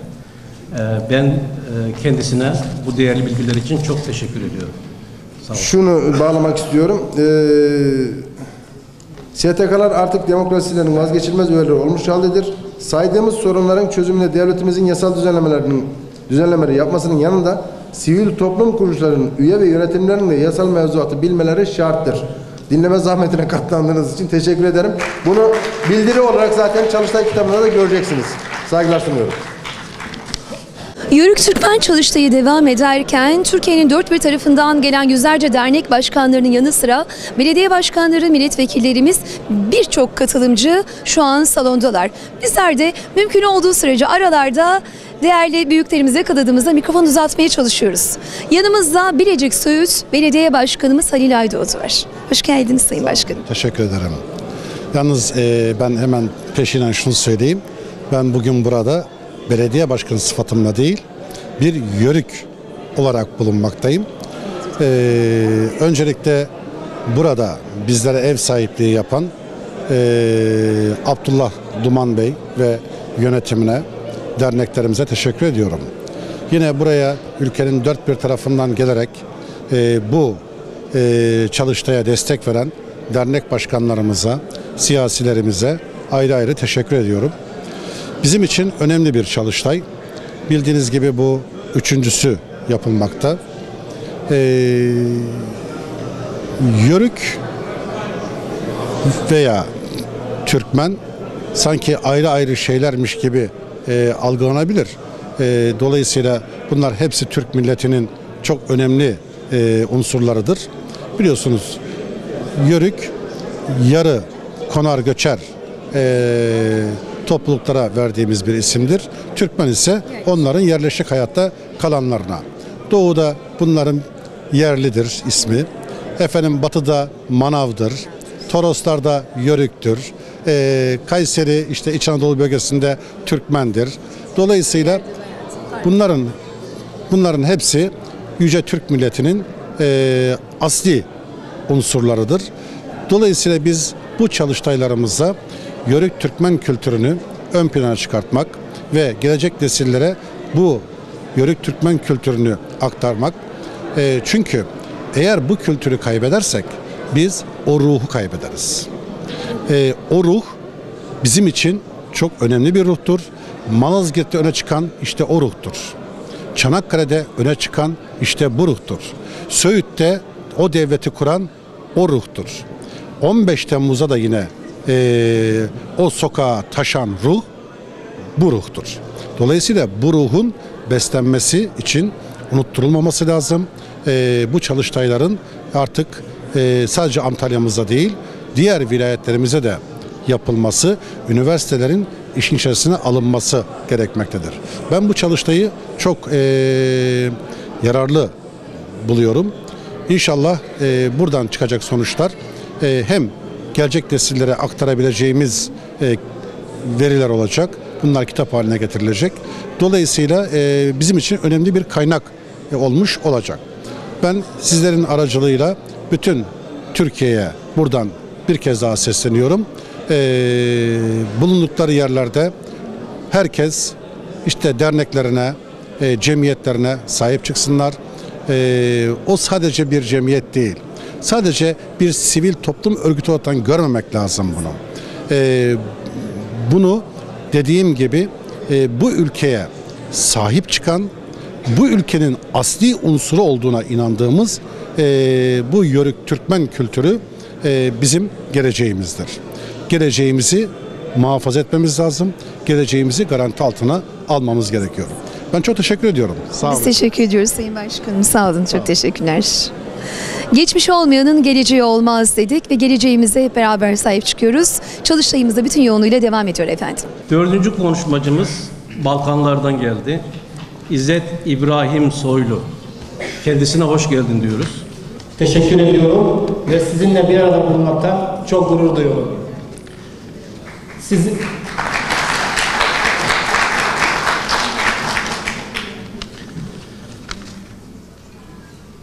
Ben Makedonya'nın doğu bölgesindenim. İştip şehrine yakın Kurfallı köyündenim. Yörük köyünden 4 haneli bir köy. Köyü de benim 9. dedem kurmuş. İbrahim diye ve onun soyunu taşıyorum. İbrahim Soylu diye. Şimdi size Makedonya yörükleri hakkında bahsetmek istiyorum. Makedonya yörükleri hakkında bahsederken kendi yaşadığım bölgeyi bahsedeceğim. Çünkü Makedonya'da sadece bir bölgede yörük yaşamıyor. Makedonya'nın 3-4 yerinde farklı şivede, farklı giyimde, farklı şekilde yaşayan yörükler bulunmaktadır.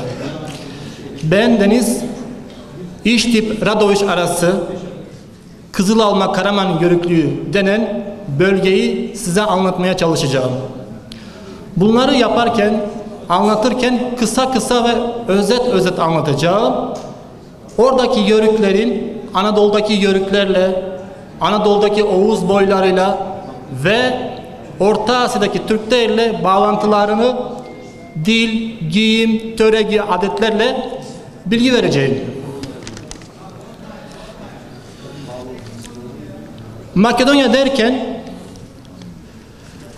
Makedonya Balkanlarda küçük bir ülkedir. Nüfusu 2 milyondur. Başkenti Üsküp. Makedonya'da bugün 2 milyon insan yaşamaktadır. Bu 2 milyon insanın 100.000'i Türktür.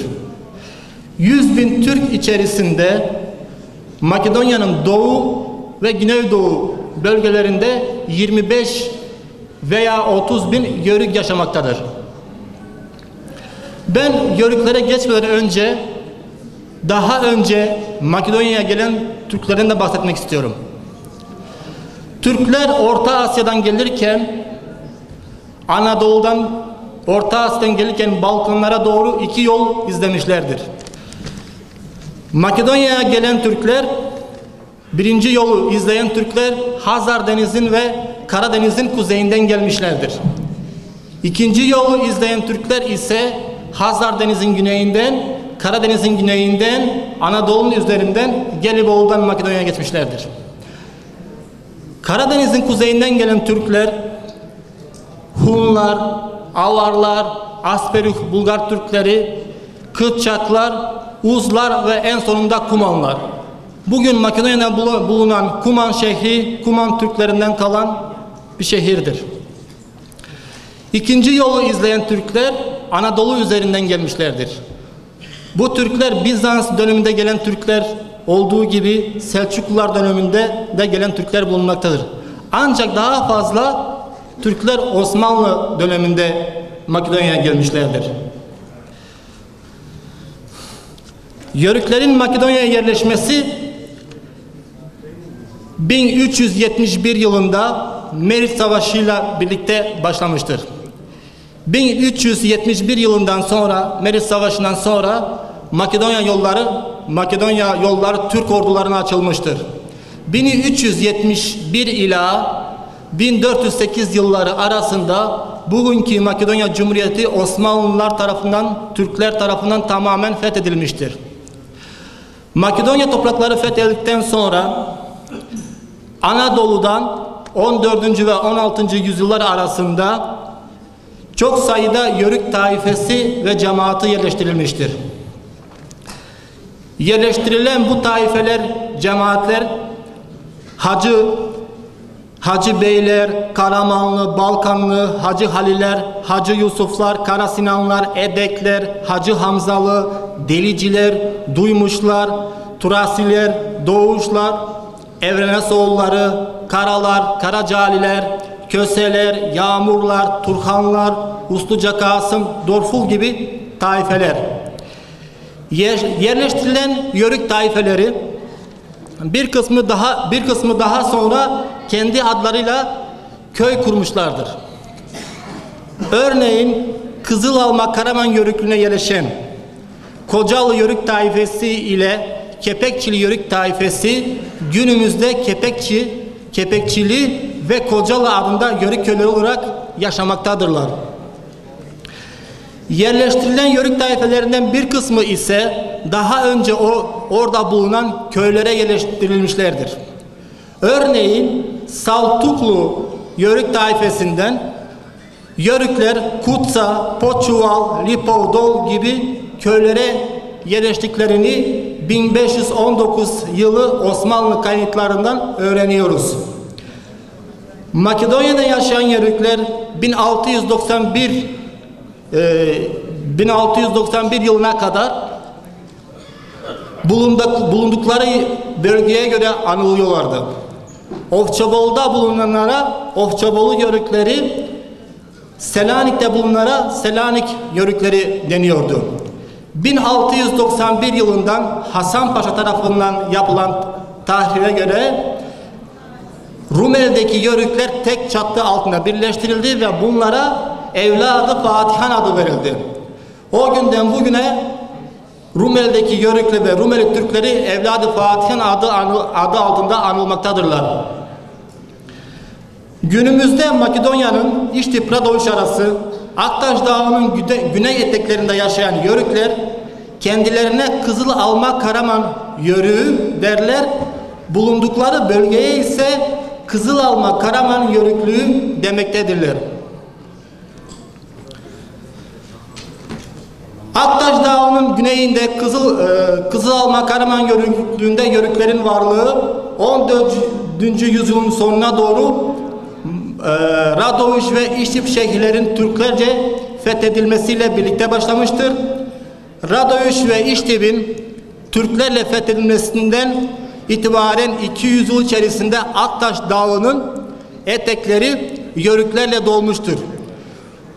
Bu bölgenin Yörüklerle dolmasından dolayı etrafta çevrede yaşayan Ulaklar, Sırplar, Bulgarlar bu bölgeye Yörüklük adını vermişlerdir. Şu gördüğünüz harita günümüz Makedonya haritası ve Kiril alfabesiyle yazmaktadır. Dört köşe içine çizdiğim bölgenin içinde Makedonca Yörüklük yazmaktadır.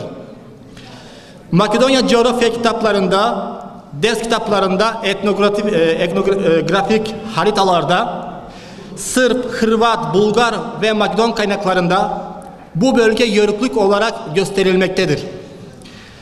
Yörüklük Makedonya'da bir başka anlamı da var.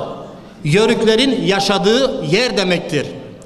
Biz Türkler bugün kullandığımız devlet adlarında örneğin Türkistan, Pakistan, Afganistan adlarındaki İstan eki Farsçadır. Kullandığımız Almanya, İtalya, Makedonya, Bulgarya adlarının sonundaki de Latincedir.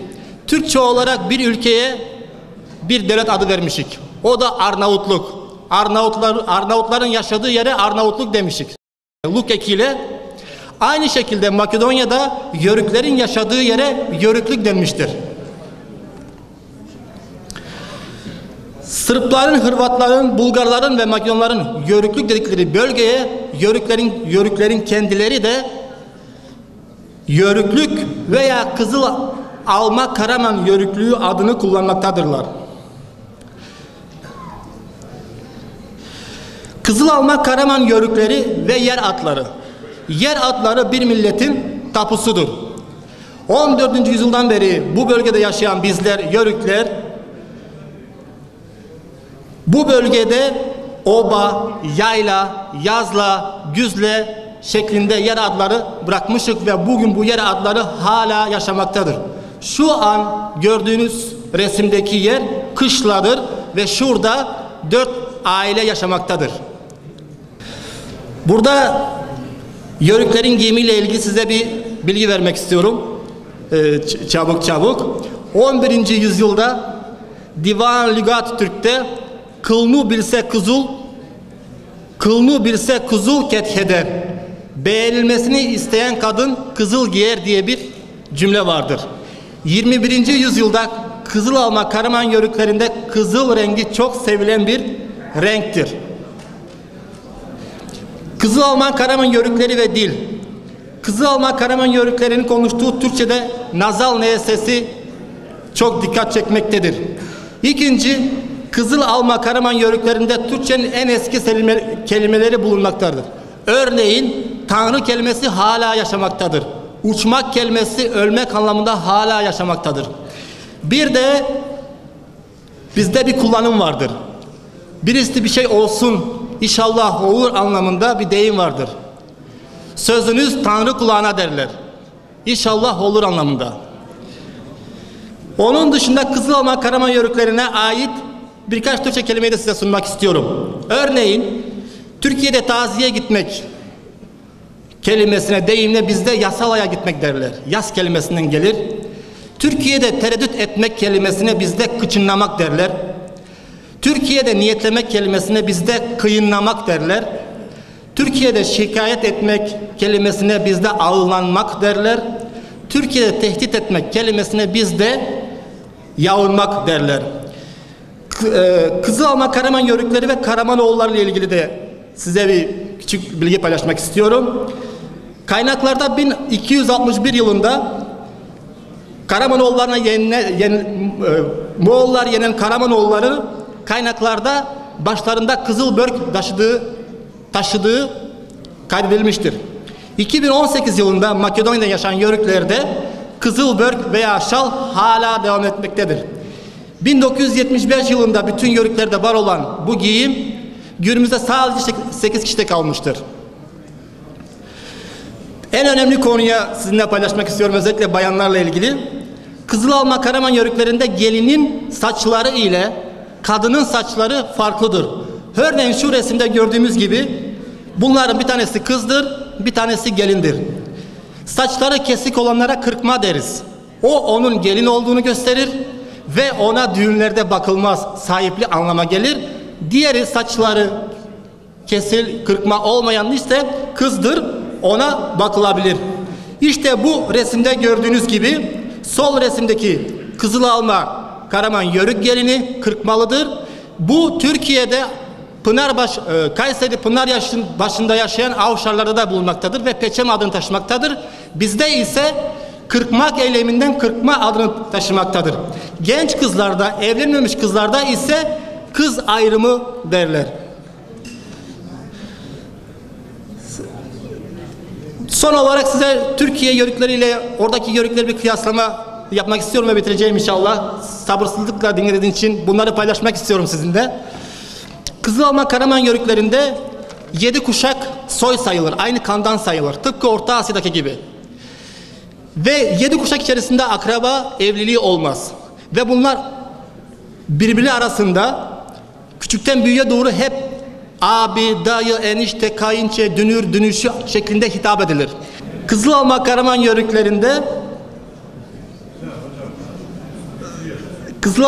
Yörüklerinde hayatında deve bulunmaz, Anadolu'da bulunur. Bizde daha dar alan göç vardır. Kızılmakarman yörüklerinde çadır yoktur. Beni sabırsızlıkla dinlediğiniz için teşekkür ederim.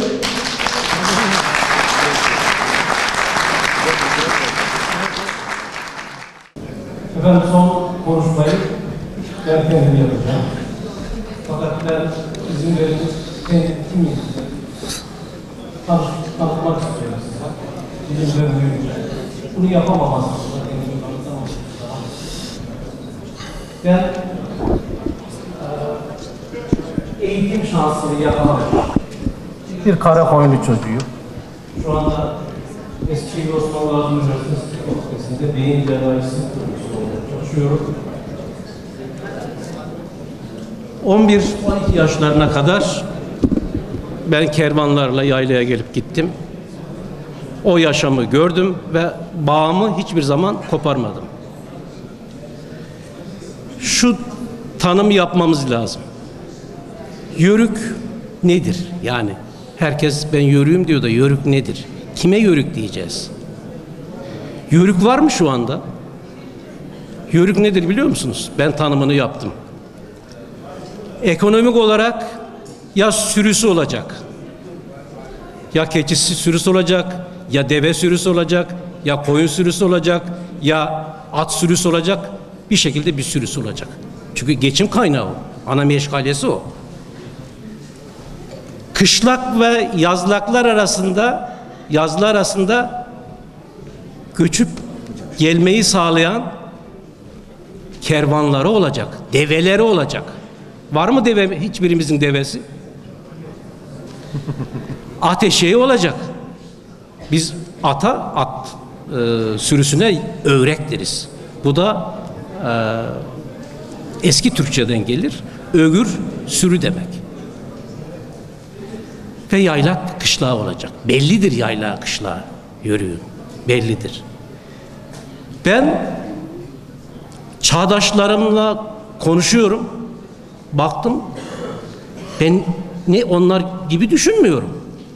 Peki ben neyim dedim. Kendime sordum yani.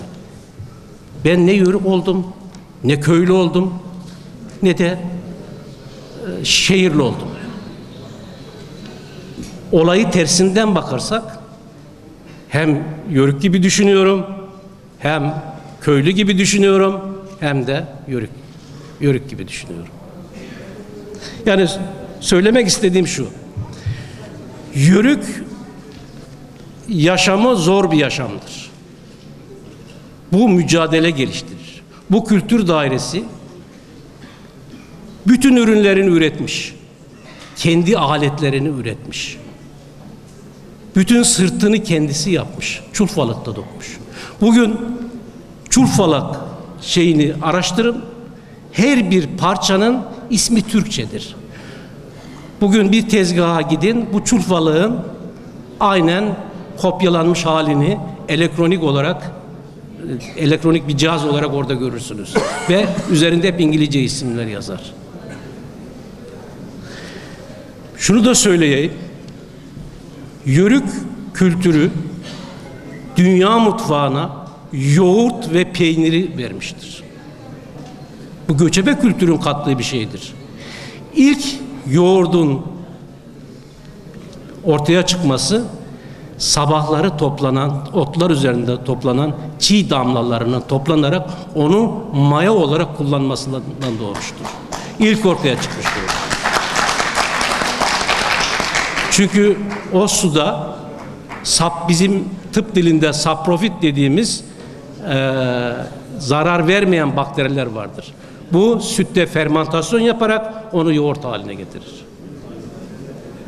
Bir de peynir. Kadın bana peyniri nasıl anlattı? Bakın söyleyeyim. Ot yememiş. Henüz ot yememiş. Kuzunun kursağını yani işkembesini alacaksın. Veya sicimini alacaksın. Sicimi dediği bağırsağına diyor. Bağırsağını alacaksın. Onun bir parçasını sütün içine atacaksın. O zaman peynir tutar diyor. İşte peynirin ortaya çıkışı da budur.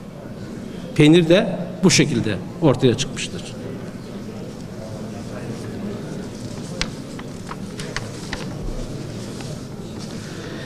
Ben Karakoyunlu olduğum için ve bir Yörük çocuğu olduğum için bu sevda beni nereye götürdü biliyor musunuz? Ben Türk dilinde doktora yaptım. Eski Türk dilinde Karakoyunlu etnografyası ve dili çalışmasını yaptım. Ve şunu gördüm. Yörükler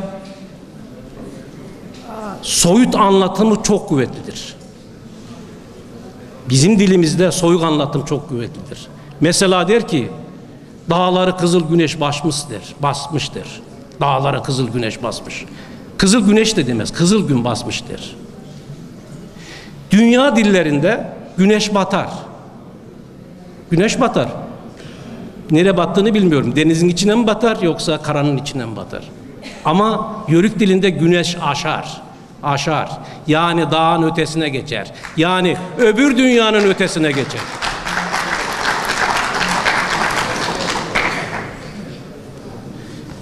Bir nörobilimci olarak şuna vardım. Beyin dili yaratır. Ama bu yarattığı dilden etkilenir, gelişir, evrimleşir ve zeka ortaya çıkar. Zeka bu yönüyle bir beynin fonksiyonundan öte bir dil fonksiyonudur. Onun için bir toplumun dili o toplumun zekasını yansıtır. Biz hepimiz övünüyoruz, yörüyüz diyoruz. Ama ben bir davet yapmak istiyorum. Biz yörüyüz ama biz Türklük çadırı altında toplanacağız. Türklük çadırı. Bu çadır içinde hepimize yer var. Bu çadır bizim karnımızı doyuracaktır. Bundan eminimdir. Ya bu büyük bir Türkiye'dir. Bu çadır büyük bir Türkiye'dir. Ne mutlu Türk'üm diye de. Şimdi konuşmamı yapacağım. Çok kısa olacak. Karakoyunlu yörüklerinde görülen bazı yanlışların ta eski devirlere kadar gittiğini gördüm. Bu resim Bu resim Isparta Anamas yaylasında bulunmuş bir petroglif diye var. Petrogliftir yani kayalara oyulmuş resim. Burada 4 tane bir çizgi görüyorsunuz. Etrafında da bir döngü görüyorsunuz. Şimdi bu bizim için çok önemli. Bizim ön Türkler için, yani bizim atalarımız, büyük atalarımız için bunun çok büyük önemi var. Doğuyu gösteren o, baharı temsil eder. Mevsimleri temsil eder. Batıyı gösteren o, beyazı renk olarak sonbaharı temsil eder. Güneyi kırmızı, yazı gösterir. Kuzeyi karayı gösterir, kışı gösterir. Biz kara kış diyoruz mesela. Atatürk, ordular ilk hedefimiz Akdeniz'dir derken Ege kelimesini kullanmadı dikkatinizi çekiyor. Orası Akdeniz'dir. Çünkü eski Türkçeden gelen bir söz. Ak, batıdır. Onun için Atatürk Akdeniz'dir demiştir. Ege'ye. Şimdi bu çizgilerin ortada buluştuğu yer kutup yıldızını gösterir. Kutup yıldızı. Ve bütün evren, bütün kainat bu kutup yıldızı etrafında döner.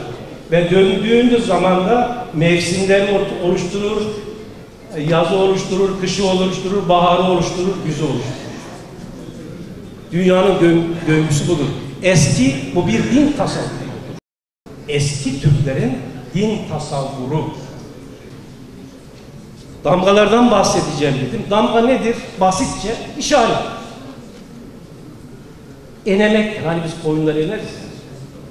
Kulağına bir kesik atarız. O bir enemedir, o bir işarettir. Damgadır, damgadır. Bu artı işaretli damgaya ben Tengri damgası diyorum. Çünkü dini bir yönü var. Bunu Hitit uygarlığında görebiliyorsunuz. Hatta bütün dünyanın her yerinde görmeniz mümkün. Çünkü bu bizde doğduktan sonra özellikle Hintliler vasıtasıyla bütün dünyaya yayılmış. Burada işte gene Anamas yaylasında böyle bir kirmen taşı diyor. Kirmene benziyor bakın böyle. İpek'te kirmenler var ya. Ona benzetin kirmen taşı demişler. Aslında bu yapı bence Bizanslılardan. Yani bize ait tartışılır ama bize ait olduğunu şu anda düşünmüyorum. Bizanslılar da almışlar bunu bizden. Ön Türklerden. Ama bu yapı bizim. Bunu dokumalarımızda göreceğiz. Karakoyunlu bir kilimi, Baldırlı kilimi. Diğer obalarda var mı böyle bir yapı? Yani çünkü ben bunu fazla diğer obalarda görmedim. Karakoyunlu'ya özgü bir kilimi. Artı işaretlerini görüyorsunuz bakın. Aynısı. Aynısıdır. Ve artist işaretlerinin üst üste konularak yapılmış hali. Yine külef kilimi. Bizim halk olarak külef deriz. Külahlı denir aslında. Yine burada artı işaretlerini, bu Tengri damgasını görmeniz mümkündür. Hasanca kilimi. Yine orada bu artı işaretlerini görmeniz mümkündür. Kızıllı kilim veya seccade yine bu artı işaretlerini çok belirgin şekilde işlemiştir. Efendim, bu anlatacaklarım benim bildirimin konusu. Ben Karakoyunlar üzerinde çalıştığım için. Ben Karakoyunlu etnografyasını yazdığım için. Ben Karakoyunlu dilini yazdığım için Karakoyunlu yörüklerinde tespit ettiğim örneklerdir bunlar. Ama bunu bir eminim, adım gibi eminim, bizim her boyumuzda, her obamızda, her yörümüzde aynı kilimlerin dokunduğuna eminim. Onun için siz rahat olun.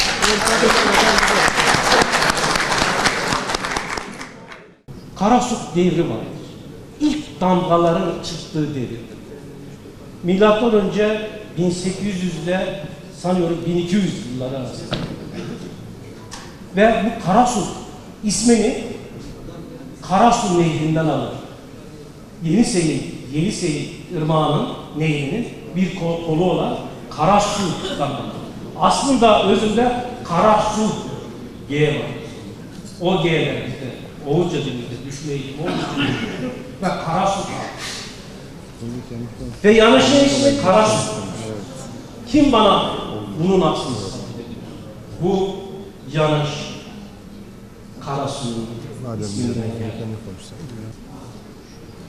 Karasu dönemini söyledim. 1300-1800 yılları arasında Görona isimli bir araştırıcı, sanıyorum Finli bir araştırıcı, Moğolistan'da Orhun Irmağı boylarında mezar taşlarında şu yapıları bulmuş. Şu işaretleri bulmuş. Damlaları bulmuş. Yine o bölgede hierograf olarak işaretlenmiş. Yani taşlara oyulmuş damgalar, izler, remzler, çınırlar. Çınır bilen var mı? Çınır nedir? Çınır izdir. Sürünün gittikten sonra bıraktığı izdir. Bugün Azerbaycan'da bir de haç benzeri yanışlar var. Çok ilginçtir. Bakın bu da haç benzeri. İsa'nın çarmıha gerildiğini göstermiyor. İsa'nın çarmıha gerilmesinden 2000-3000 yıl önce yapılmış. Bakın haç benzeri yanışlar. Bizim kendi öz dokunmamızdan var. aynada elde edilen bir heybe tamamen artı işaretleriyle. Başka hiçbir yanlış yok. Tamamen Tanrı işaretleriyle. Bir diğer damga ay yay damgasına gelmek istiyorum çünkü zaman da daraldı, beni sıkıştırıyorlar. Ama dedim ya, fırsatı bulmuşken, çünkü başka türlü konuşamıyorum. En iyisi fırsatı bulmuşken konuşayım diyorum. Eski Türkler yıldızları, ayı, güneşi remz etmişlerdir kayalara. Çünkü onlara göre yaşamışlardır. Çoban gece neye bakacak? Yıldıza bakacak. Ülker doğdu mu, doğmadı mı? Büyük ayı açtı mı, açmadı mı? Biz ona 7 kardeş deriz. 7 kardeş açtı mı, açmadı. Ve güneşin ışınlarını ok veya kargı olarak nitelemişler.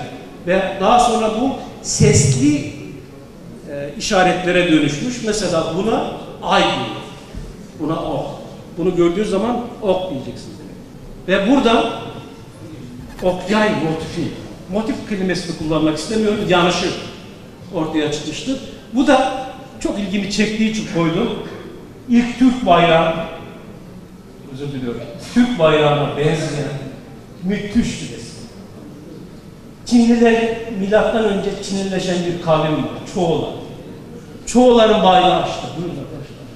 Ay ve yıldız değil maalesef, güneş. Güneşi koymuşlar onlar. Biz yıldızı koyduk.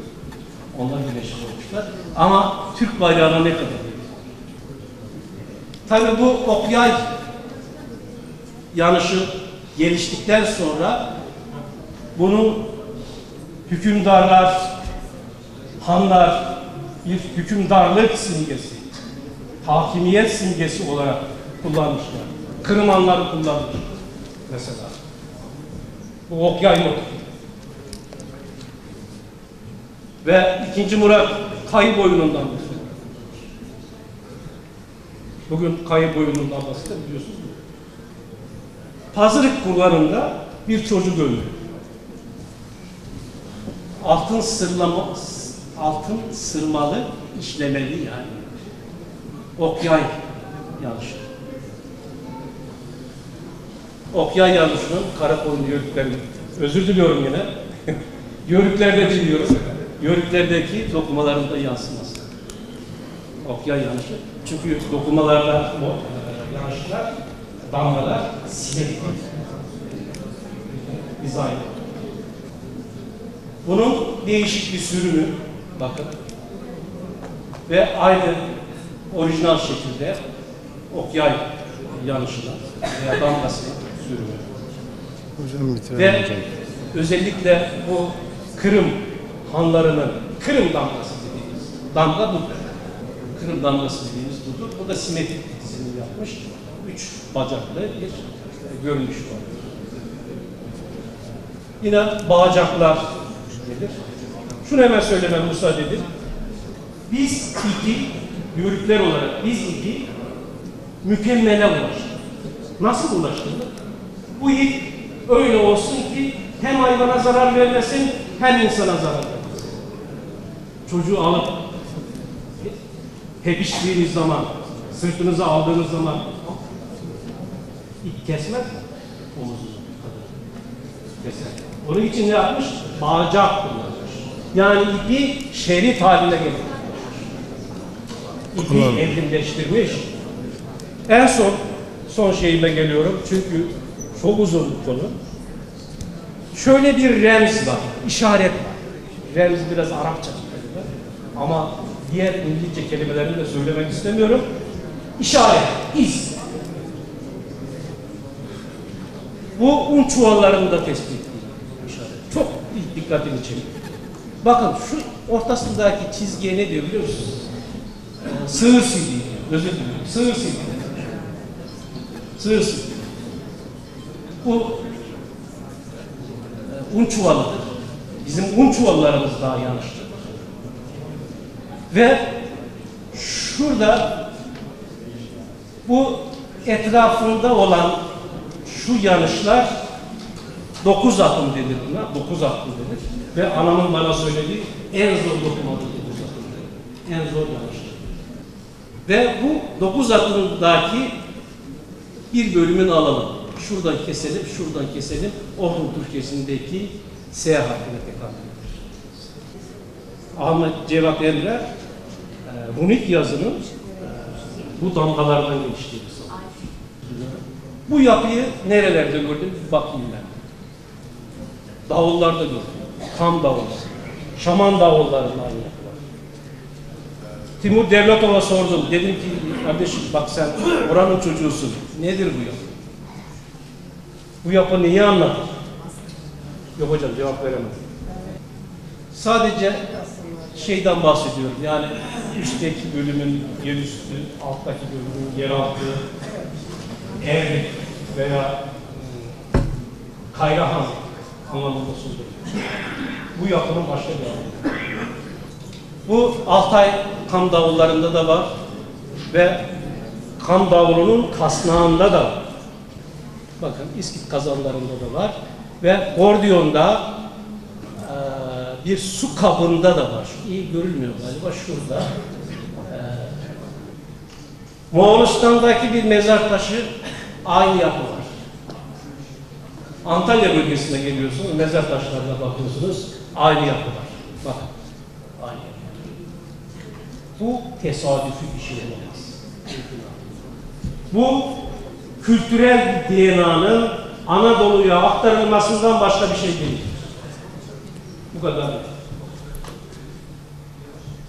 Bu ne olabilir diye düşündüm. Yaratılış destanı olabilir. Cengiz Aytmatov deniz kıyısında koşan Alaköpek adlı kitabında, romanında dünya denizlerle kaplı. Her taraf su iyi diye başlar. İşte yaratılış destanı da bu şekilde dünyamızın yeryüzünün denizlerle kaplı olduğu bir dönem, yani o inanca göre dönemdir. Ve bu çizgiler, bu zikzak çizgiler bu yaratılış destanındaki denizden başkası bir şey. Dünya bir deniz idi, ne gök vardı ne bir yer, uçsuz bucaksız, sonsuz sular içindeydi her yer. Biliyorsunuz buna nereden vardı? Kanlar bir hasta olduğu zaman onu düzeltmek için trans haline geçmesi lazım. Ondan sonra Tuğra isimli atına binip demir kazık yıldızına gitmesi lazım. Orada Tanrı'yla, Tanrı Ülgen'le görüşmesi lazım. Bu da herhangi bir özelliğini bulamadığım bir dizayn. Hocam. Bu bizim çuvallarda, yine un çuvallarında gördüğümüz bir yanlış. Onun bilgisayar çizimi. Bu da ise tam köşeli değil ama Firillerde bulunan bir çömlek parçasındaki resim. Hemen hemen aynıdır. Beni dinlediğiniz için çok teşekkür ediyorum.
Yörük Türkmen Çalıştayı devam ederken Türkiye'nin dört bir tarafından gelen yüzlerce dernek başkanlarının yanı sıra belediye başkanları, milletvekillerimiz, birçok katılımcı şu an salondalar.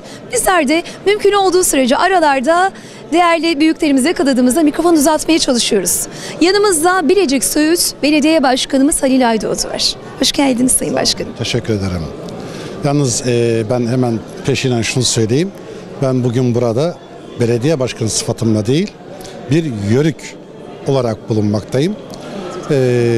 Öncelikle burada bizlere ev sahipliği yapan Abdullah Duman Bey ve yönetimine, derneklerimize teşekkür ediyorum.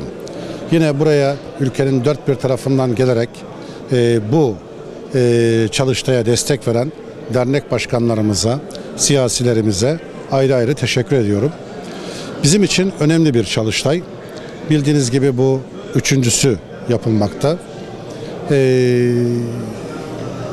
Yörük veya Türkmen sanki ayrı ayrı şeylermiş gibi algılanabilir.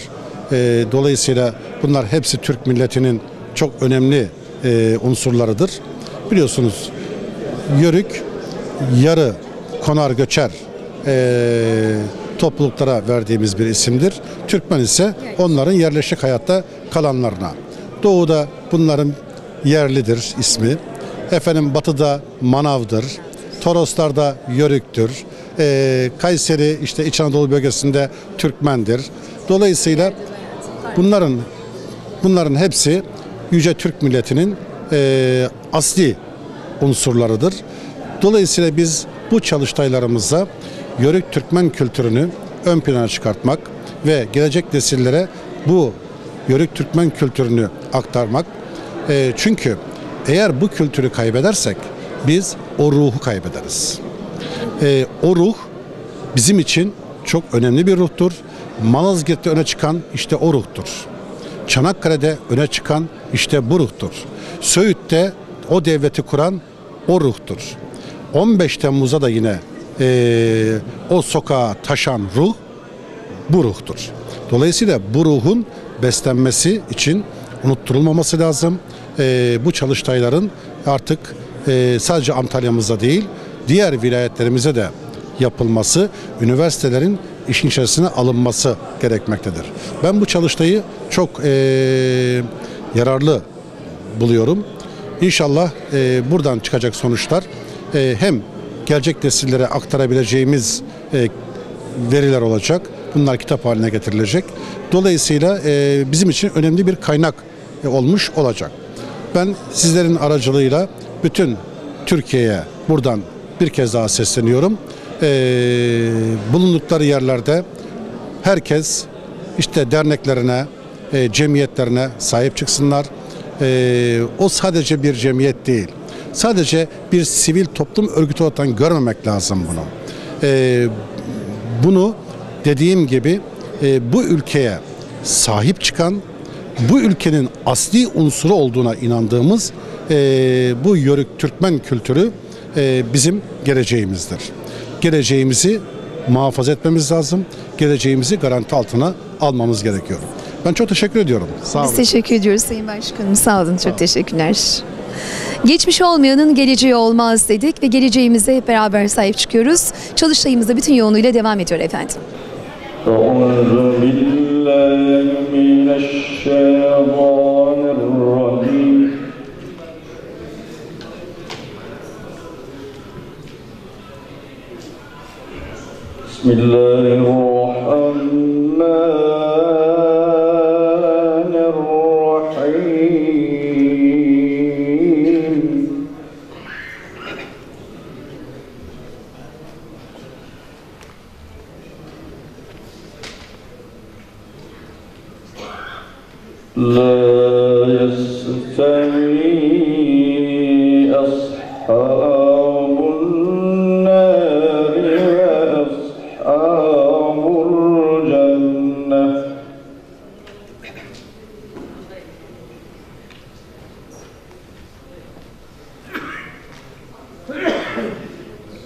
أصحاب الجنة هم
فتلك الأمثال نضربها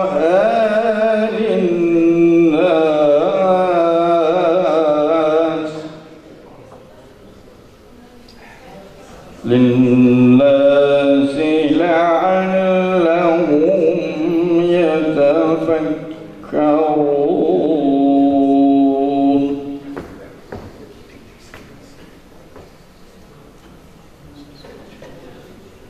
الله أكبر.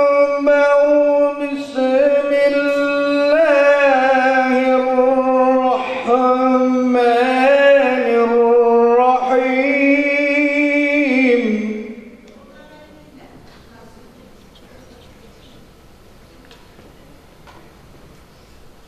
يا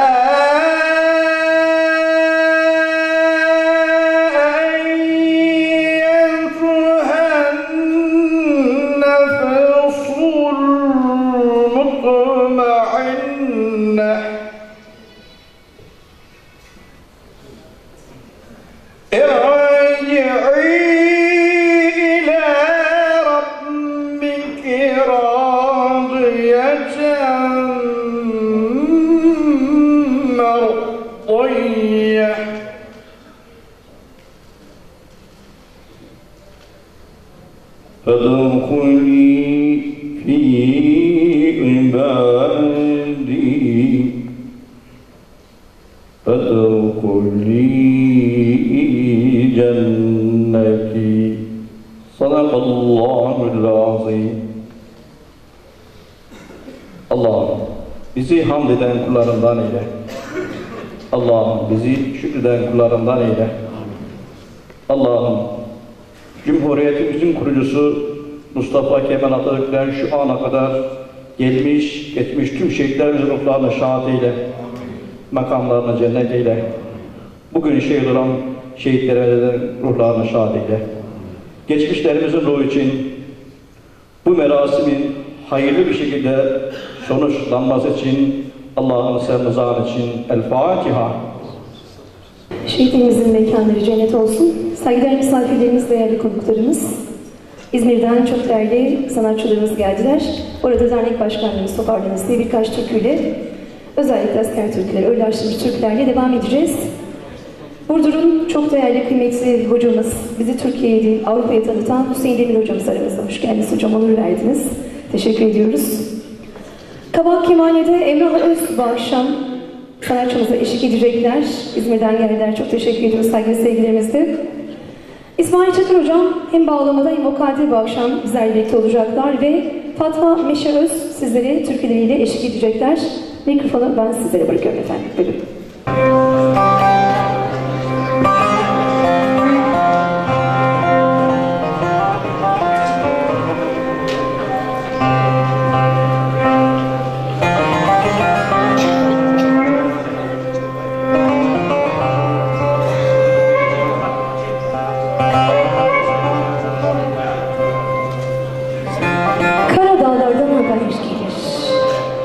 Bir asker ölür, binlerce asker yitirir. O kara dağlardan gelen haberle bir ciğer yanar, binlerce ciğer ölür. Ne Çanakkale durulur, ne bunlar coşar da durulur. Çanakkale'den kara haber.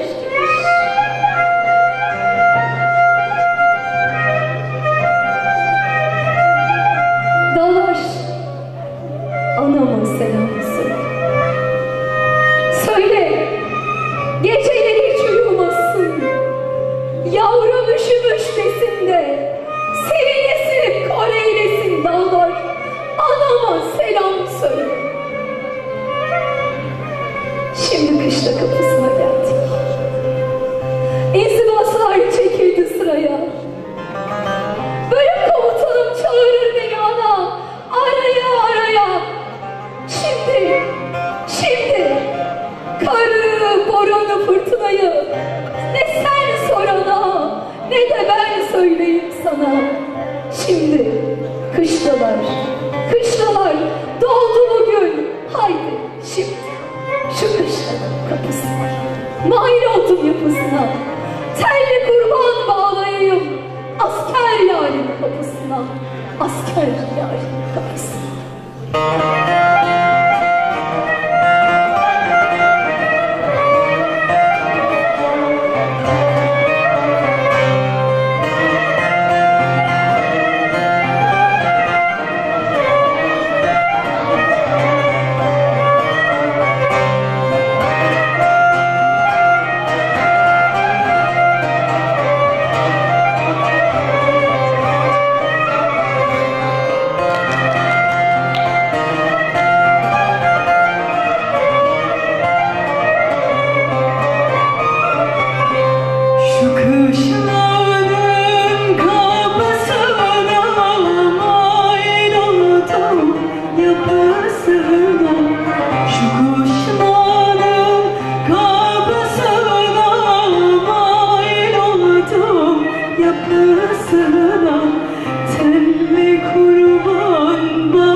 Asker oldum giydim yelek, asker oldum giydim yelek, eyle sona gelin.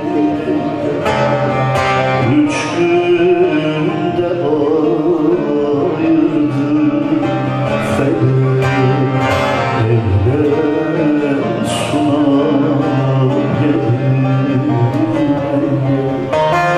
Suna gelin, suna gelin, tezlek tut yaz bana gelin.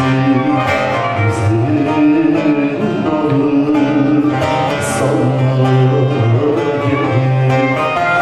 Suna gelin, suna gelin, tezlek tut yaz bana gelin. Bizim alır sana gelin. Sen hiç yarın askere gönderdin mi? Özenle olup da şöyle içinin yandığı oldu mu? Askerin her güne bir çarp atarken sen de onunla beraber her gün öldüğün oldu mu? Uyan, uyan Suna gelin.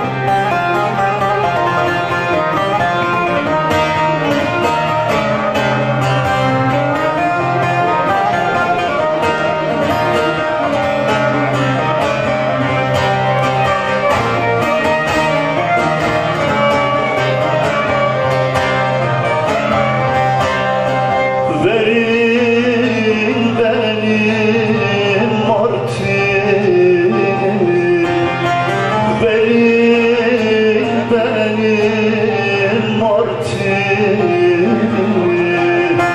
koy çantama tütünümü, işte giydim potinimi.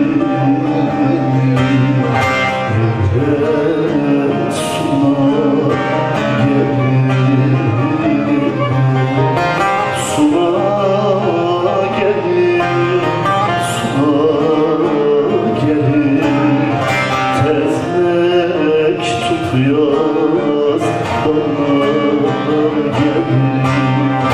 Bizim alır sana gelin.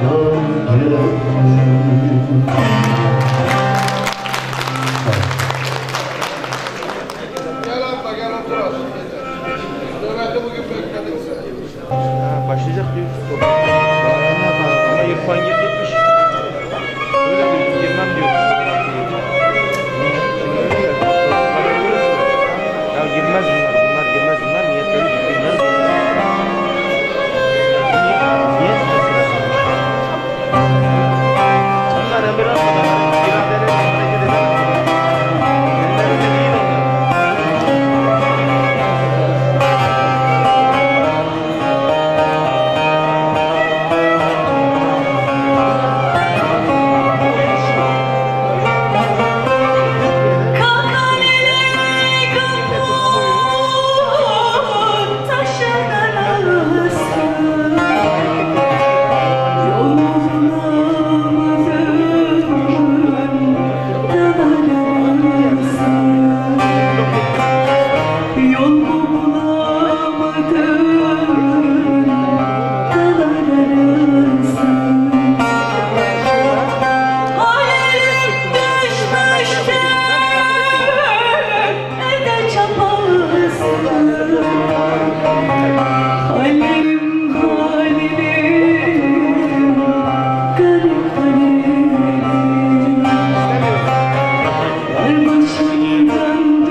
Aşağıdan yukarıdan yolun sonu görünür. Aşağıdan yukarıdan yolun sonu görünür.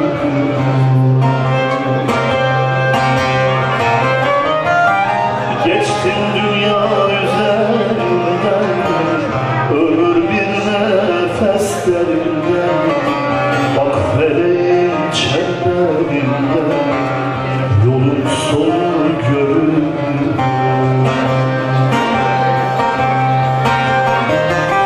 Ezrail'in gelir kendine ader efendi. Sayılı günler tükendi, yolun sonu görünür.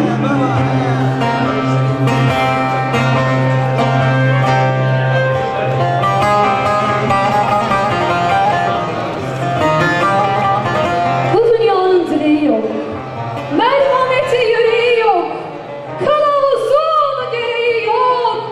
Yolun sonu görünüyor, yolun sonu görünüyor.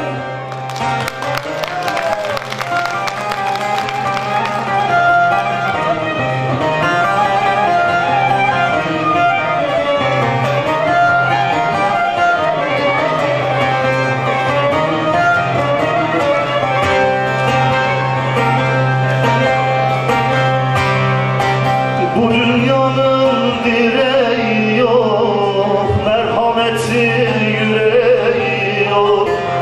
Bu dünyanın direği yok, merhameti yüreği yok. Kılavuzun gereği yok, yolun sonu görünüyor.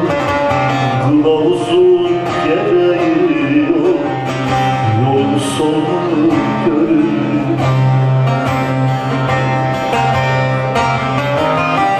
Geçtim dünya üzerinden, ömür bir nefes derinden. Bak feleğin çemberinden yolun sonu görünüyor. Ezrail'in gelir kendine ader efendi. Sayılı günler tükendi, yolun sonu görünür. Hocamız İsmail Çakır'a teşekkür ediyoruz. Evet, Fatma Meşe'de sıra.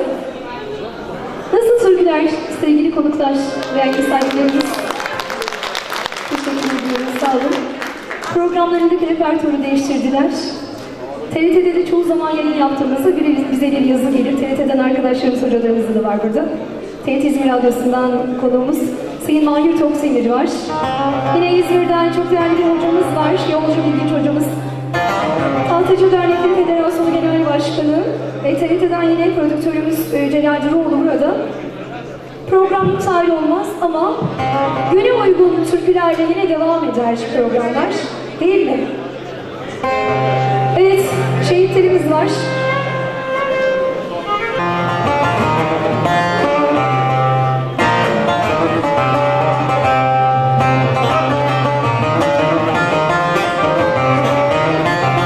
Gökyüzüne bir yıldız çizdim. Adına evlat koydum. Onu sol tarafıma yatırdım. Uyusun, büyüsün, üşümesin diye üstünü sıkıca örttüm. Ciğerim dedim, yavrum dedim, oğul dedim. Nasıl gönderirim seni askere?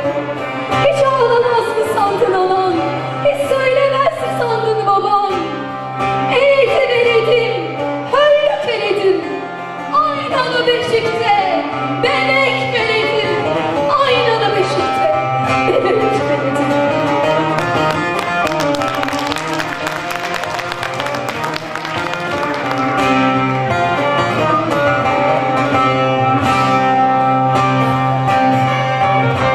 Eyledim, eyledim, höllük eledim. Aynalı beşikte can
bıraksak, şöyle bir gezinseniz, evet. Evet, sındırgı değil mi Sayın Başkanım? Ben çok teşekkür ediyorum. Çok kıymetli bunlar. Gerçekten çok kıymetli, çok özel. Gerçekten çok güzel, çok teşekkür ediyorum. Kültür Kervan programı adına teşekkür ediyorum size. Şahsım adına değil, çok teşekkür ediyorum. Evet, bayrağımız geldi.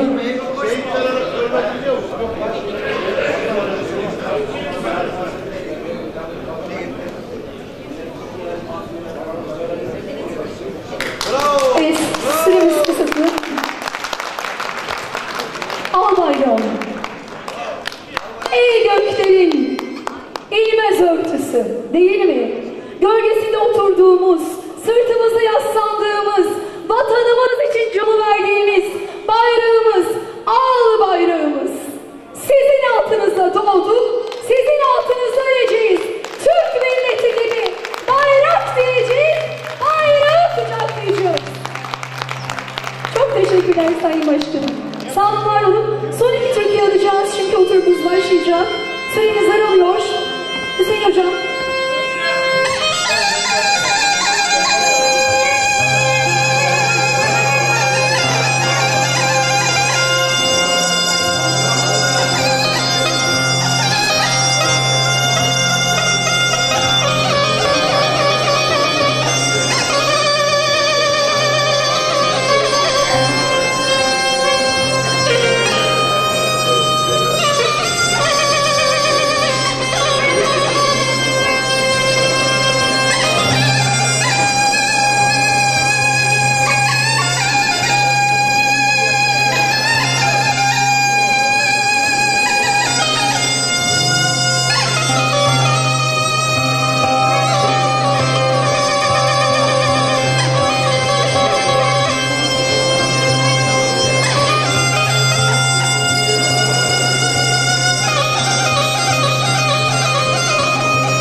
Çamur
gideceğiz. Muş değil, Muş'a gideceğiz. Ellerimizi kaldıralım.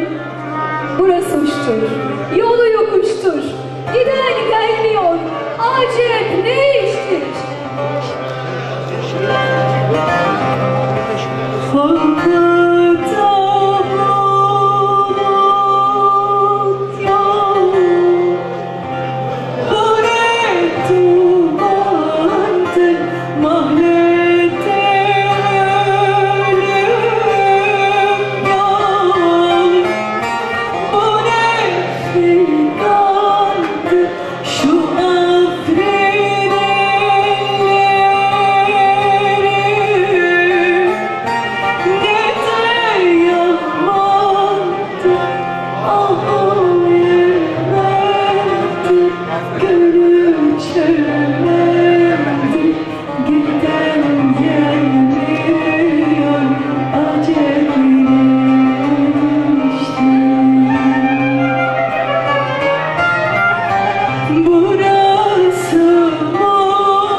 Değerli izleyenlerimiz, Türkiye Türk Dünyası Yörük Türkmen Birliği'nin değerli temsilcileriyle sohbetimize devam ediyoruz. Yanımızda Oğuz Boyları Konfederasyonu Genel Başkanı Mehmet Özer var. Hoş geldiniz Sayın Hocam. Teşekkür ediyorum. Mehmet Özer, Oğuz Boyları Konfederasyonu Genel Başkanı, Türkiye Türk Dünyası Türkmen Birliği'nin Genel Başkan Yardımcısıyım. Biraz evvel Genel Başkanımız buradan ayrıldı. Antalya'da Çalıştay'a Abdullah Duman Başkanımız davet etti. 3 gündür Çalıştay'ı izledik. Ama şu anda çok üzgünüz. Neden? 7 tane şehidimiz varmış. Tanrım onları kendi himayesine aldı. Allah mekanlarını cennet etsin.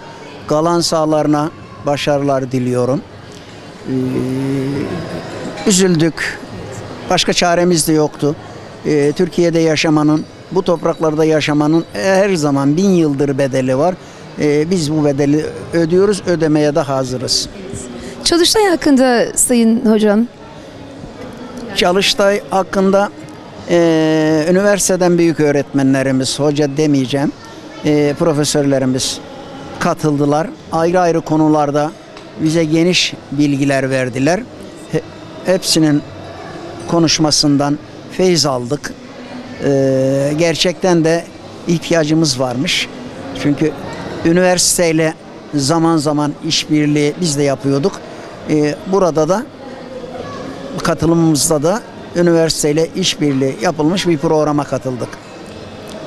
Program bizim açımızdan güzel geçti, zengindi.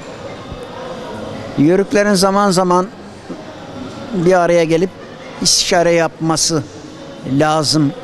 Bunun gereksinimini gördük, yaşadık. Biz geçmişte de yaşıyorduk ama bugün ufkumuzu tazeledik. Yörüklerde birlik, beraberlik çok önemlidir. Bunun karşılığı yoktur. Bedeli ne olursa ödenir.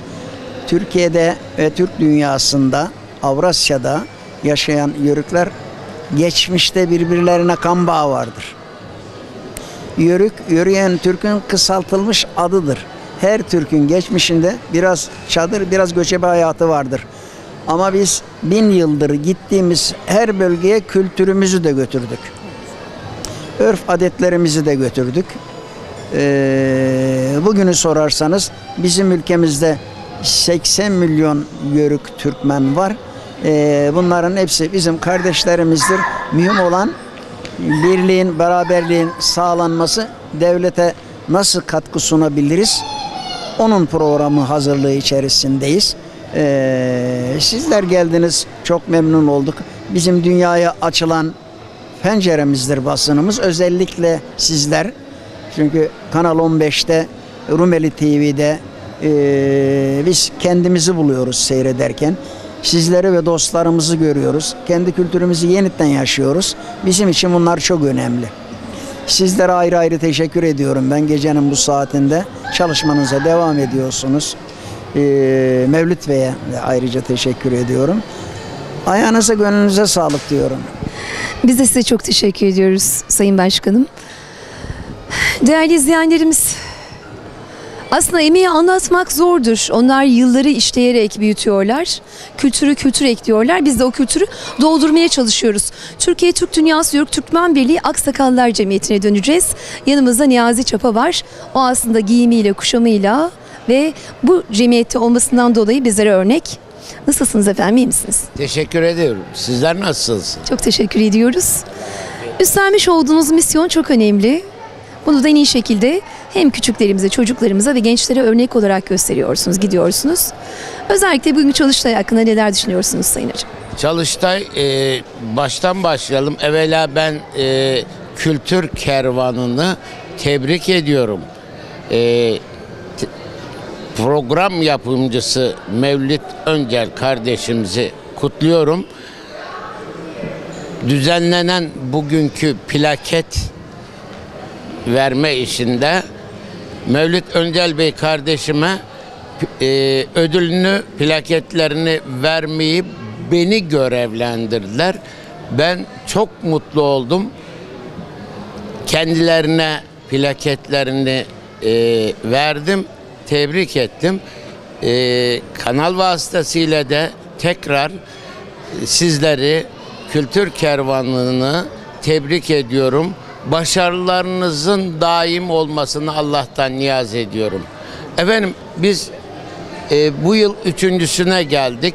Her yıl yapılan bu Çalıştay bizlere yıl içerisinde yaptıklarımız, yapamadıklarımız, iyi yaptıklarımız, iyi yapmadıklarımızı bir daha 2 defaya düzeltelim diyerek kendimize çeki düzen verme programlar oluyor. Türkiye'nin dört bir yanından gelen 300'ün üzerinde dernek başkanı ile kucaklaştık. Kardeşliğimizi iyice pekiştirdik. Bunlara vesile olan değerli Abdullah Duman kardeşimizi ve çok emeği geçen Hamdi Sarıca kardeşimizi kutluyorum, tebrik ediyorum. Çok başarılı bir organizasyonla bizleri burada rahat bir vaziyette görüşme sağlamamızı ve rahat ettirdiler. Kendilerinden çok memnunuz, teşekkür ederiz. Ancak üzüntümüz sonsuz. Bugün çok üzüntü duyduk, kötü haber aldık. Şehitlerimiz, 7 tane şehidimizin olduğu haberi geldi. O şehitlerimizin haberinden dolayı çok üzgünüz. Gökte dalgalanan al bayrağım inmesin. Minarelerden ezanı Muhammedi dinmesin. Ecdat yadigarı aziz vatan bölünmesin diye canını veren aziz şehitlerimi Yüce Rabbim Peygamberimize komşu eylesin. Aynen bu dava uğruna vücut azalarını cephede bırakan gazilerimizi de hürmetle anıyoruz. O gazilerimizde Cenab-ı Allah Şafii sıfatıyla onlara şifalar versin inşallah. Hüznümüz bundan, üzüntümüz bundan. Seferde olan o şanlı ordumuzu zafere ulaştırsın Yüce Rabbim. Ben bu vesileyle bütün şehitlerimizi, gazilerimizi dualarla anıyorum. Kendilerine rahmetler diliyorum. Mekanları cennet olsun inşallah diyorum. Yanımızda Türkiye Türk Dünyası Yörük Türkmen Birliği Genel Başkan Yardımcısı namı değer Kerimoğlu İsmail Uzunoğlu var. Aynı zamanda Fethiye Seydi Gemer Dernek Başkanı ve Fethiye Yörük Müzelerinin emektarı yanımızda. Hoş geldiniz efendim. Hoş bulduk. Sizler de hoş geldiniz. Bu yıl üçüncüsü düzenlenen Antalya Yörük Türkmen Çalıştayı'na geldik. Yörük Türkmen Birliği'ni temsilen Türkiye Türk Dünyası. Tabii bu organizasyonları yapmak kolay iş değil. Ülkemiz zor süreçlerden geçiyor. Biz de böyle bir zamanda Türkiye'mizin dört bir yanından gelen Yörük beylerimizle bir araya geldik. İstişareler yaptık. Dedik ki her zaman askerimizin, devletimizin yanındayız. Bir birlik, beraberlik, irilik mesajı verelim istedik. Tabii ben burada Sayın Abdullah Duman Başkan'a çok teşekkür ediyorum. Antalya Yörükler Derneği Başkanı'na. Hani hakikaten kolay değil. Burada bizleri 4 gün misafir etti. Bütün Yörük Dernek Başkanlarını. Ondan sonra hocalarımız vardı, akademisyenlerimiz vardı. Tarihimizle, kültürümüzle, örfümüzle, adetimizle ilgili konuşmalar yaptılar. Bizleri bilgilendirdiler. Dolayısıyla dolu dolu bir 4 gün yaşadık burada. Birliğimiz, dirliğimiz her zaman daim olsun. İnsanların mutlaka ki görüş ayrılıkları, fikir ayrılıkları olacaktır. Siyasi farklılıklar olacaktır. Ama biz hepimiz bu toprakların, bu vatanın evladıyız. Hepimizin Yörük Türkmen yolunda çizgisi bir. Dolayısıyla farklı ayrılıklar da olsa biz her zaman tek yumruk olmasını bileceğiz. Böyle olursak her zaman kardeşlik olur, huzur olur, mutluluk olur, barış olur. Ara sıra içimizde bazen tabii tartışmalar yapacağız. Bu tartışmaları yapmazsak zaten olmaz. Tartışmalar yapacağız ama kapıdan çıkarken yine kol kola çıkacağız diyorum. Emeği geçen herkese buradan çok çok teşekkür ediyorum. Yardım eden belediye başkanları, özellikle Muratpaşa Belediyesi'ne çok çok teşekkür ediyorum. Yani biz mutlu olduk, huzurlu olduk. Başkanımız İrfan Tatlıoğlu da buradaydı 3 gün ama bugün 4. gün acil işi çıktı, gitti. Ondan sonra onun yerine de biz burada değerli yine Yörük beylerimle Yörük Türk Dünyası'nı temsilen konuşmak zorunda kaldık. Size de ben çok teşekkür ediyorum. Çünkü siz her zaman bizim yanımızdasınız. Bizi gerçekten halkımızla, izleyicilerimizle buluşturuyorsunuz. Çok teşekkür ediyorum. Sağ olun. Biz çok teşekkür ediyoruz namı değer Kerimoğlu. Namınız aslında dolu dolu, biliyor musunuz onun içerisinde? Sağlıcakla kalın diyoruz hocam. Çok teşekkürler.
Saygıdeğer arkadaşlarım, bildiğiniz gibi dün en son aldığımız haberde 11 tane şehidimiz vardı.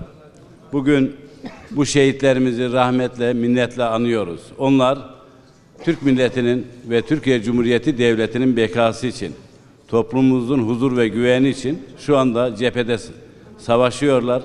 Allah onlara derman versin.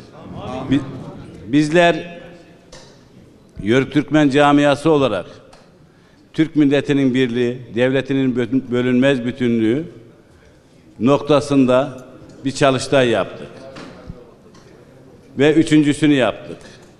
Ben huzurlarınızda başta Ümit Uysal Başkanıma, Kepez Belediye Başkanıma, Döşemealtı Belediye Başkanıma, Akdeniz Üniversitesi'ne ve Yörükler Derneği Yönetim Kurulu, Kadın Kolları, Gençlik Kolları bütün arkadaşlarımla, ayrıca Muratpaşa Kültür Müdürü'ne ve çalışma ekibine, Ramazan Bey'e, otel sahibimiz Ramazan Karabey'e ve çalışma arkadaşlarına sonsuz teşekkürler etmek istiyorum. Bizi ağırladılar, gayet güzel ağırladılar. Hiçbir zorlukla karşılaşmadık. 4 gün boyunca yapmış olduğumuz çalışmaların ve sizlerin de onayıyla gerçekleşen bildirisini okuyorum. 3. Uluslararası Antalya Yörük Türkmen Çalıştayı sonuç bildirgesi. 8, 9, 10 ve 11 Şubat 2018 tarihlerinde Antalya İl Merkezi'nde yapılan 3. Uluslararası Yörük Türkmen Çalıştayı'na yurt içi ve yurt dışından katılan bütün Yörük Türkmen derneklerinin ortaklaşa aldıkları kararların dünya kamuoyuna ilanıdır. Çalıştay'a katılan bütün Yörük Türkmen dernekleri olarak dünyaya açık ve net bir şekilde haykırıyoruz ki Türkiye Cumhuriyeti Devleti ülkesi, milleti ve silahlı kuvvetleriyle bir bütündür. Son Türk ölmedikçe, son ocak sönmedikçe Türkiye Cumhuriyeti ebediyete kadar yaşayacak, onu tarihe gömmek isteyen hainlerin ve düşmanların bunu görmeye ömürleri yetmeyecektir. Çünkü Toroslarda, Amanoslarda, Binboğalarda hala yörük ocakları tütmekte, hala şanlı Türk bayrağı özgürce dalgalanmaktadır. Kadim bir törenin sahibi olan Türk dünyası bilmektedir ki, Yörük Türkmenler, Türkiye Cumhuriyeti'nin kurucu gücü oldukları gibi aynı zamanda koruyucu ve kollayıcı gücüdür.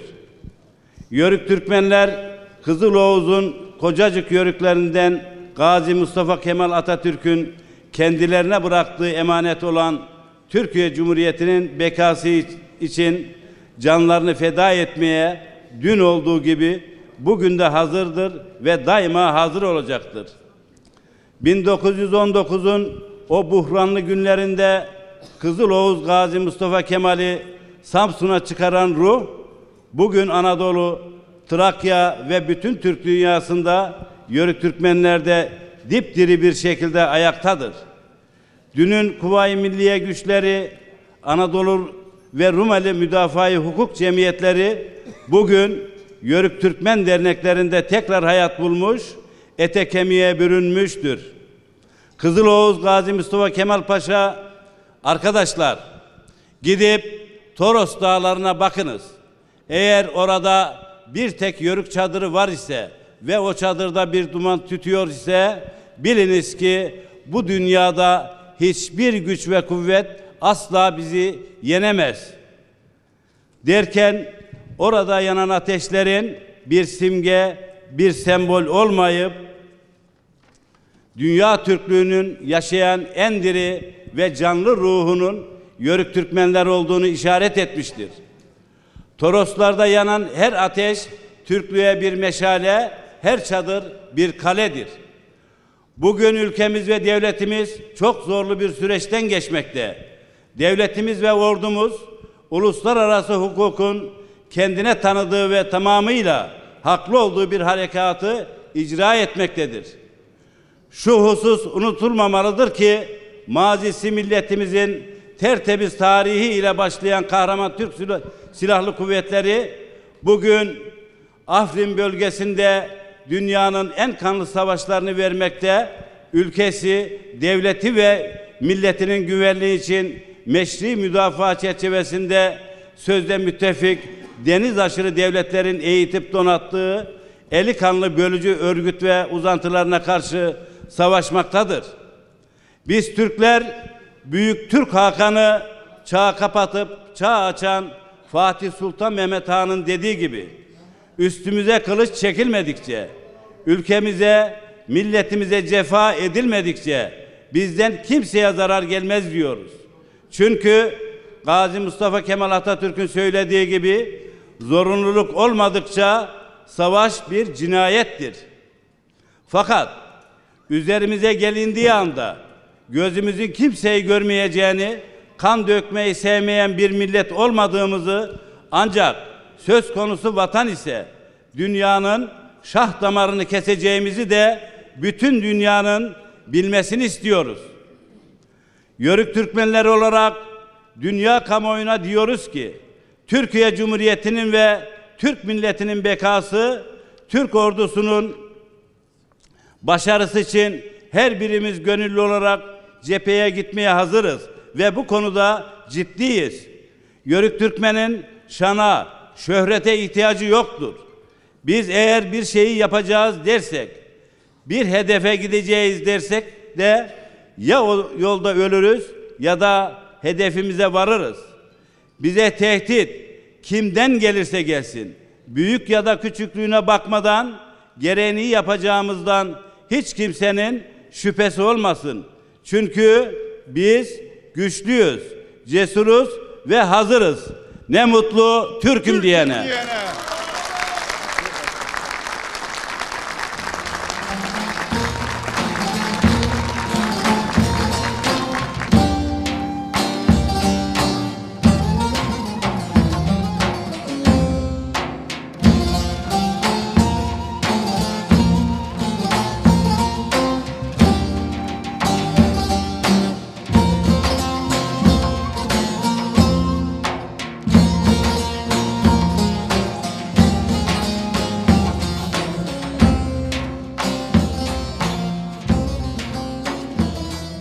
Gerçekten Ramazan Bey çok ciddi fedakarlıklarla, gönülden bir böyle profesyonel iş erbabı gibi değil de bir yörük gibi bizi ağırladı.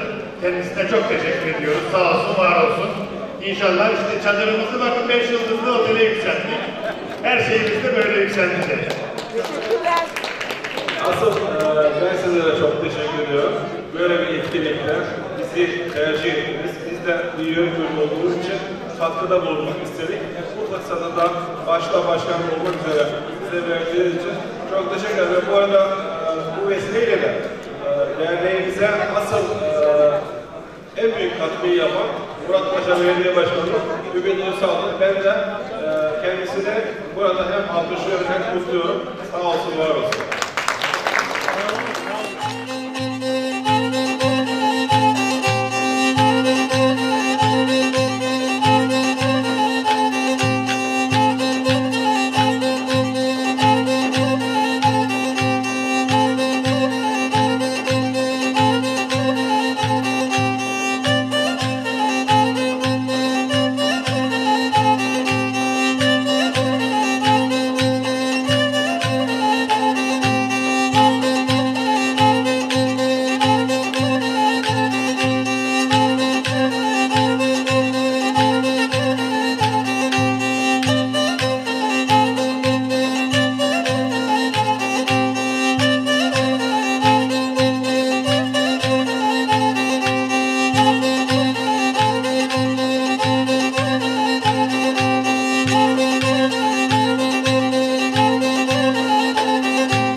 Değerli izleyenlerimiz, Çalıştay'ın son günündeyiz. İnanılmaz bir coşku ve bilgi birikimiyle 3 gün boyunca bizleri ağırladılar. Dünkü mikrofon uzattığımız çok değerli bir milletvekilimiz dedi ki Antalya Türkiye'nin misafir odasıdır dedi. Ancak misafir de bu kadar güzel ağırlanır. Muratpaşa Belediye Başkanımız Sayın Ümit Uysal ana sponsorluğunda Akdeniz Üniversitesi Yorkam Müdürümüz Sayın Fatih Uslu'nun kontrolünde diyoruz. Çünkü bir sürü bürokratımız katıldı. Hocalarımız katıldı. Onlara da saygı ve sevgilerimi sunuyoruz. Antalya Yörükler Derneği Başkanı Sayın Abdullah Duman'a çok teşekkür ediyoruz. Bizlerin kahrını çektikleri için ayrıca ve özellikle de bu güzel günde Adalya Otellerinin sahibi Ramazan Kara'ya çok teşekkür ediyoruz. Ümit Başkanım, emeği işlediniz. Bizler geldik. O yemeğe tuz attık, şeker attık. En iyi şekilde, lezzetli bir şekilde sunmaya çalıştık. Öncelikle sizin duygu ve düşüncelerinizi alalım efendim. Çok mutluyum ben. Hep ifade ettiğimiz gibi biz Yörük Türkmen camiasının yazılı kültürünü arttırması gerektiğini, çok köklü, çok güçlü olan tarihin derinliklerine inen o kuvvetli kültürel dokusunu daha detaylı ve yazılı şekilde muhafaza altına alması gerektiğini, bugüne dayanabilmesi için, gelecek kuşaklara bazı değerlerin aktarılabilmesi için bunun şart olduğunu hep söyleye geldik. Yörükler Derneğimizle birlikte bu eksende bu çalışmaları hep çalıştayları düzenledik. Üçüncüsünü yaptık. Bizim kültürümüz hep sözlü kültür. Söz uçar yazı kalır. Öyle bir şey var. Allah'a şükür sözlerimiz de çok uçmuyor. Kuşaktan kuşağa gidiyor ama biz bunu yazılı hale getirmek zorundayız. Detayları gözlemek ve çerçeve içine almak zorundayız. Sadece basit törenlerle, işte çadırla, işte keyfiyeyle savuşturamayız. Yörük nedir, ne değildir, ne yapar, ne umut eder, ne düşünür, ne hisseder, gelecekle ilgili ne düşünür, geçmişte neler yaşamıştır. Hepsini böyle kayıt altına alıyoruz bu çalıştaylarla. Birliğimizi, beraberliğimizi de pekiştiriyoruz. Gayet hoş çalışmalar doğrusu. Sizlere de teşekkür ederiz sesimiz soluğumuz olduğunuz için. Biz teşekkür ediyoruz. Sayın Ramazan Kara, çok teşekkür ediyoruz. Adalya Otellerinin sahibisiniz. Ama sizin kocaman bir yüreğiniz var her şeyden önce. Sizin düşüncelerinizi alacağız efendim. Çok teşekkür ederim bu düşüncemi anlatmama fırsat verdiğiniz için. 3 gün süren çok güzel bir çalıştay oldu. Başta Muratpaşa Belediyesi olmak üzere herkese çok teşekkür ediyorum. Bizler de bir yörük olarak bu konuda ev sahipliği yapmak istedik. Bir fırsat vermek istedik. Çünkü hakikaten uzun zamandır burada birbirlerini görmeyen yörük kökenli insanlarımız vardı. Burada kucaklaşmaya sebebiyet verdik. Ama asıl önemlisi olan yani buradaki izlenimler de güzel olan insanlarımızın güzelliğidir. Yani eğer ki burada memnun kaldılarsa onların her şeye olumlu bakışları oldu. Bu açıdan ben ev sahibi olduğum için gurur duyuyorum. Size de teşekkür ediyorum bu şekilde seslenme fırsatı verdiğiniz için. Biz çok teşekkür ediyoruz efendim. Akdeniz Üniversitesi Yörük Kültürünü Araştırma ve Uygulama Merkezi Yorkam Müdürümüz Sayın Fatih Uslu. Ben Çalıştay bildirisi, sonuç bildirisi olarak bir müjde vermek istiyorum. 3 gün boyunca buradaydık. Sayın Başkanımız Avukat Ümit Uysal'a çok teşekkür ediyoruz. Otel sahibimize, Antalya Yörükler Derneği Başkanımız Abdullah Duman'a, İl Beyimiz Hamdi Sarıca'ya. Hep bu bir ekip işi. Çalıştay sonucu olarak dedik ki bu yıl 3 tane çalıştay yaptık. Bir de üniversitelerde merkezler kurduk. Yörük araştırma uygulama merkezleri kurduk. Artık biraz önce birkaç tane kurulmuş olan merkez müdürleriyle beraberdik. Hatta onlar şu anda beni bekliyorlar. Toplantımız devam ediyor. İlk hedefimiz en kısa zamanda Yörük Türkmen Enstitüsü Araştırma Enstitüsü'nü kurmak ve yüksek lisans doktor öğrencilerini kabule başlamak. Bunun için hedefi daralttık. 2018 yılı içerisinde ilk Yörük Türkmen Enstitüsü, Araştırma Enstitüsü'nü Akdeniz Üniversitesi'nde kurmak istiyoruz. Bunun müjdesini vermek istiyorum. Teşekkür ediyoruz. Aslında kahrımızı çeken, her türlü yerde yanımızda olmaya çalışan Antalya İl Beyimiz ve Kültür Kervanı'nın program sponsoru Hamdi Sarıca'ya uzatacağız. Ağabeyimize uzatacağız efendim. Hamdi abicim, sizin düşüncelerinizi alalım. Son gündeyiz. Herkes mutlu ayrılıyor buradan.